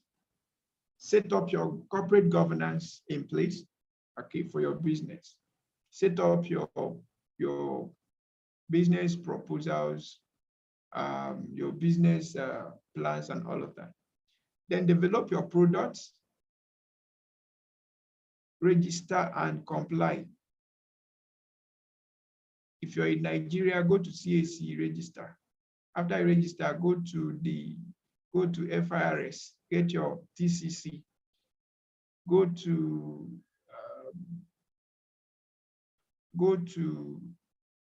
Pencom, get your clearance, and then go to all the places that your company requires compliance with. And staff and collaborate, set your fees, and then do your marketing. And men and brethren, this is why we are going to be drawing the curtain. If we have a question, please feel free to ask me. We'll hope to meet again by next week, Thursday, Friday, Saturday. But no, that's an independent program from this, but it will help as it is still part of the continuation process. All right, Mr. Reed one, please go ahead. Yeah. Good afternoon. Once again. Good afternoon, sir. Yeah. Yeah. How this class, how can this learning metamorphose or go out to the public, or how can we frame the program, this particular program, I mean, this class especially, the model we've heard or we've learned, how can we launch it into the real world? Okay. Because there are so many problems that we can apply these skills that can actually bring the solution to in our community in Lagos, in Abuja, and everywhere. So what can we gain aside this learning, knowledge we've learned? What other incentives can these institutes can give to us so that we can leverage on it to launch each other? For instance, if you look at the accommodation issues, real estate, or issue of environment generally, we observe that in Lagos State, for instance, in a couple of months, we observe dilapidation on home houses being disrupted now, and there are so many reasons resulted to that, and how this organization, this institute, how can we look at it in a view of business to see how we can talk to government and see how we can come in and send idea to them? Who are those people these institutes have known in government, so that they can see our idea and see how we can bring solution to the home shortage, coupled with home houses collapse.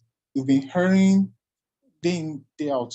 And how can we bring the ease to the people or to the Lagosian? So, and other states that's going through the same issue. For there have been so many business templates I know of that the government policies do not make it difficult to establish. So, what is this institute can give to us as leverage in terms of connection to ensure that we can be able to break into the policies? You know, policies of the land is always it can kill the idea. If the policy does not accept the establishment of idea in the state, it might not be able to establish it. So how could this institute can be of help so that we can talk a business with government, and the government can give us listening here and see how we can establish that will be a benefit for this the people, the government, and the institute at large as well.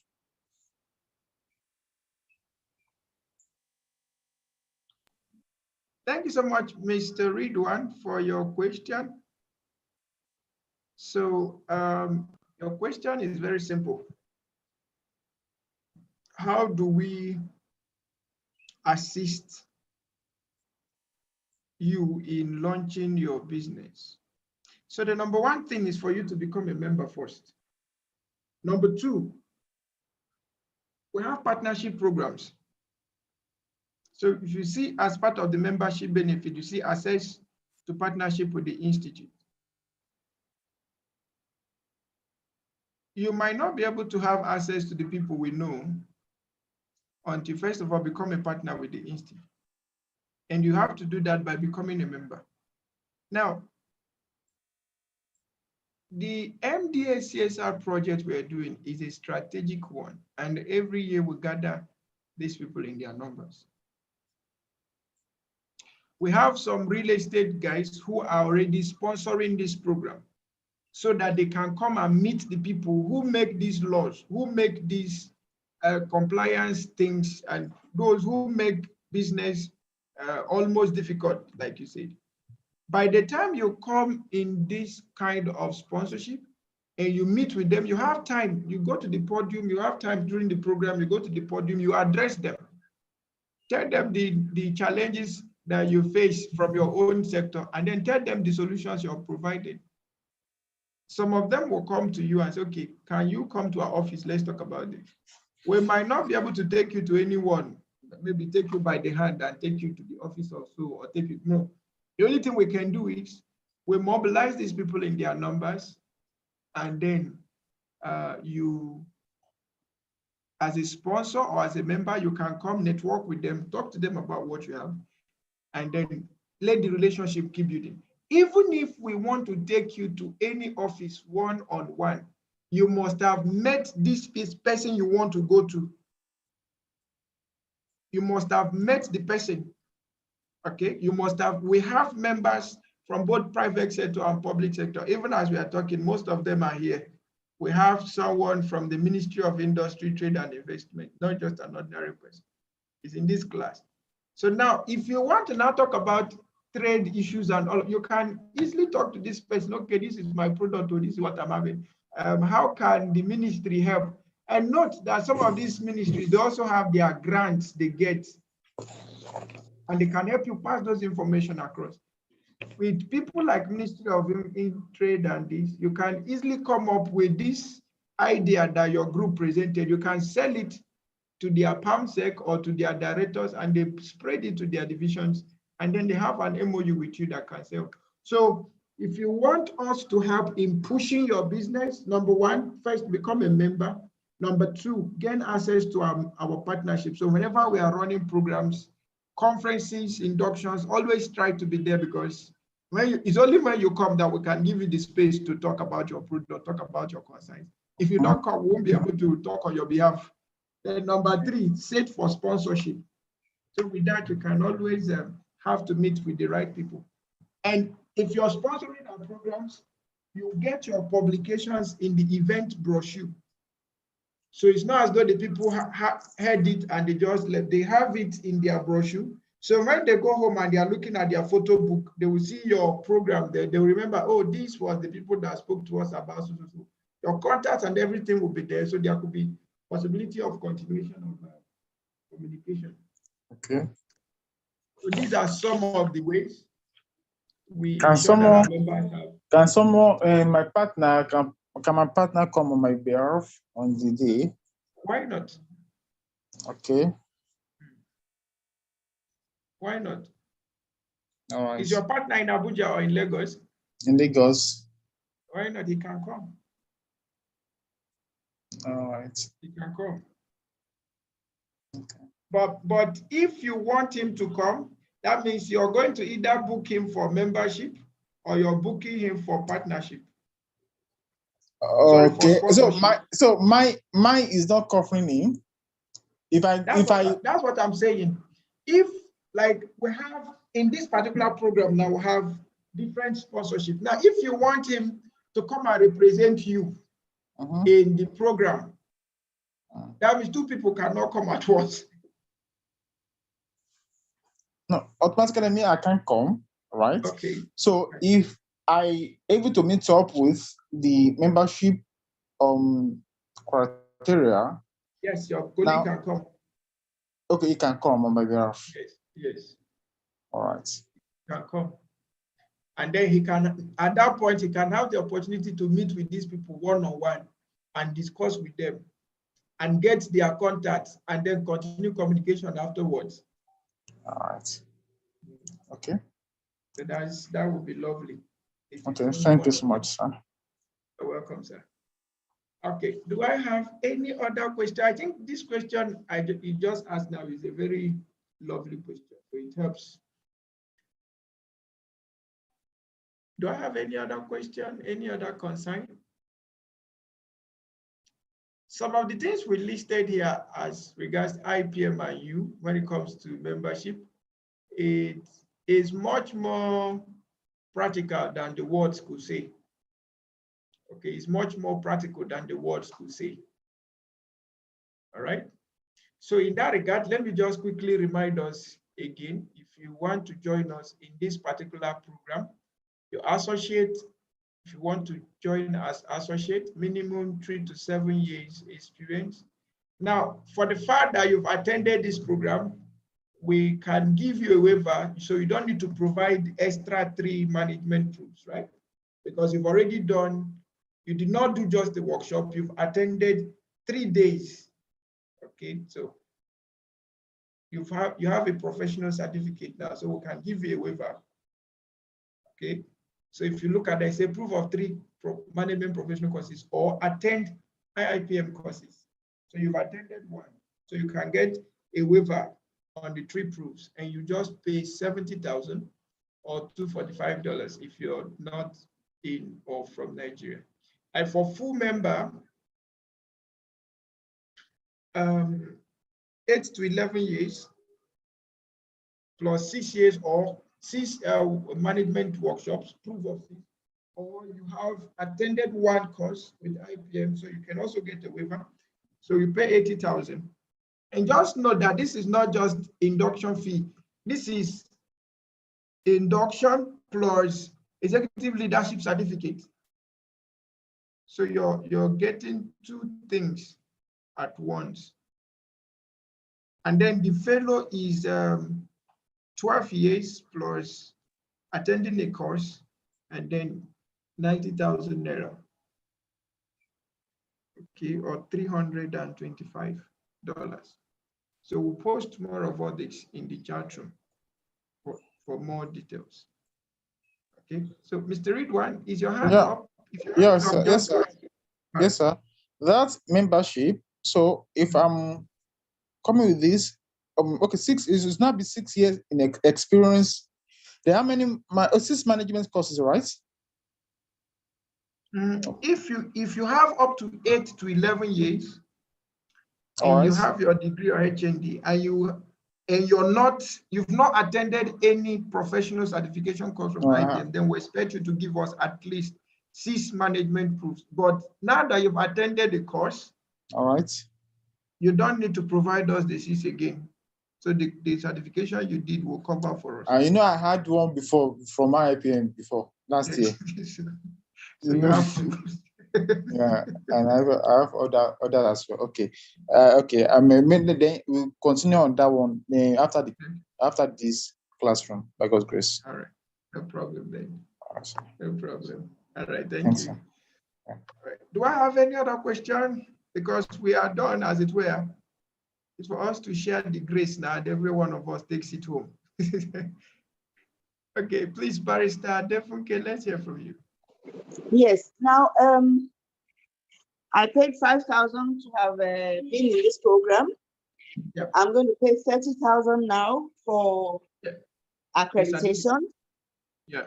And then that means if I want to be an associate, I still have to pay 70,000.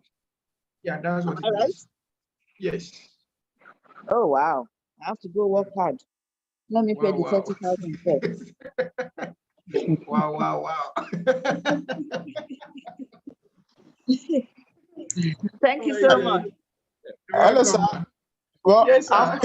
That question also just splashed on my thoughts now that since we are in this program, can't we just pay the membership or associates for it and have the opportunity of those people are already in membership. So instead of paying 30,000, so why can't you just pay 20,000 as other members? So since we are committed to become member or associate, what about that? Okay, so if that's a very good thought. Thank you for thinking that way. So if you are paying for, no, that's a very wonderful thought. So if you're paying for membership, you already have automatic discount. You pay as a member. Okay, so, all right. But if you're not paying for membership, you just want your certificate. So it means it's not being like, if I'm going for member, it's not be 100,000 now. That would be 80,000 plus 20 years. Then for those going for associate, that would be that would be 90,000 instead of 100. You know, it's not easy to make that pounds. So we used to very calculative. No, for those going for associate, that would be 70 plus 30. That's still 100,000. No. If you're going for membership, then you get the 10,000 discount that members are having. Oh, I see. Yeah, you just saw right. Okay. And then if you are going for fellow, instead of 110, that would now be 100,000. I hear you. Yeah. Hear you. Okay. Yes. Okay. Thank you so much, sir. More lovely. If we have you in Abuja, that would be great. Okay, if we have you in Abuja on that date, that will make the most impact, and that will help us achieve more, because we would have created a network for every attendee to profit from it. And that's what we want to achieve. So the CSR is not just for us as an institute, it's for every member of the institute to be part of the benefit. All right. Okay. Any other question for me? Please, if anyone has a question, you could just unmute and go straight to the question.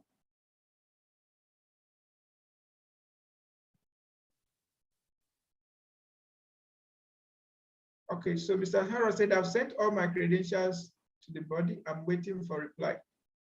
Okay, so we will get back to you, Mr. Harold. The registrar will definitely get back to you on this. Any other concern? Any other question? So at this juncture, men and brethren, we would like to say a very big thank you to everyone. It has been a 3 days of wonderful learning. It has been a 3 days of great time. So we want to appreciate you for all of this, right? We've learned a lot. It's time for us to go and put it to use. It's time for us to go and put it to work. And we'd like to have your testimony very soon. So in no distant time, please send us your testimony. And feel free to contact us any day, anytime. Should you have any concern on this matter, how to set up, how to set your fees, how to negotiate and all of that, please feel free to always reach us. At this point, we want to say thank you, and thank you so much. You joined us without knowing us, and now that you know us, we know that you will continue with the relationship as we are open to having more of you in everything that we do. Thank you, and do have a wonderful, wonderful time. Looking forward to seeing you around by next week. Bye-bye. Bye-bye. Thank you.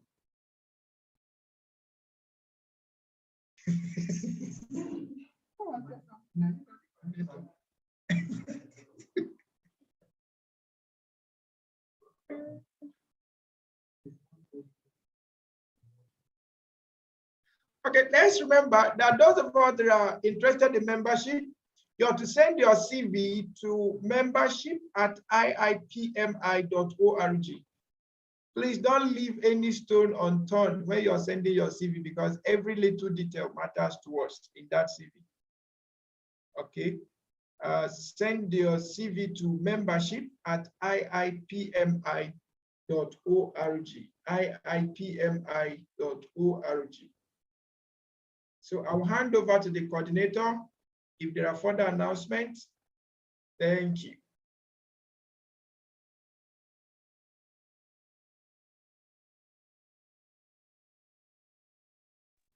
So thank you very much. The email address that you use to send in your CV is in the chat room. membership@iipmi.org. Thank you very much. We'll continue our discussions in the chat room.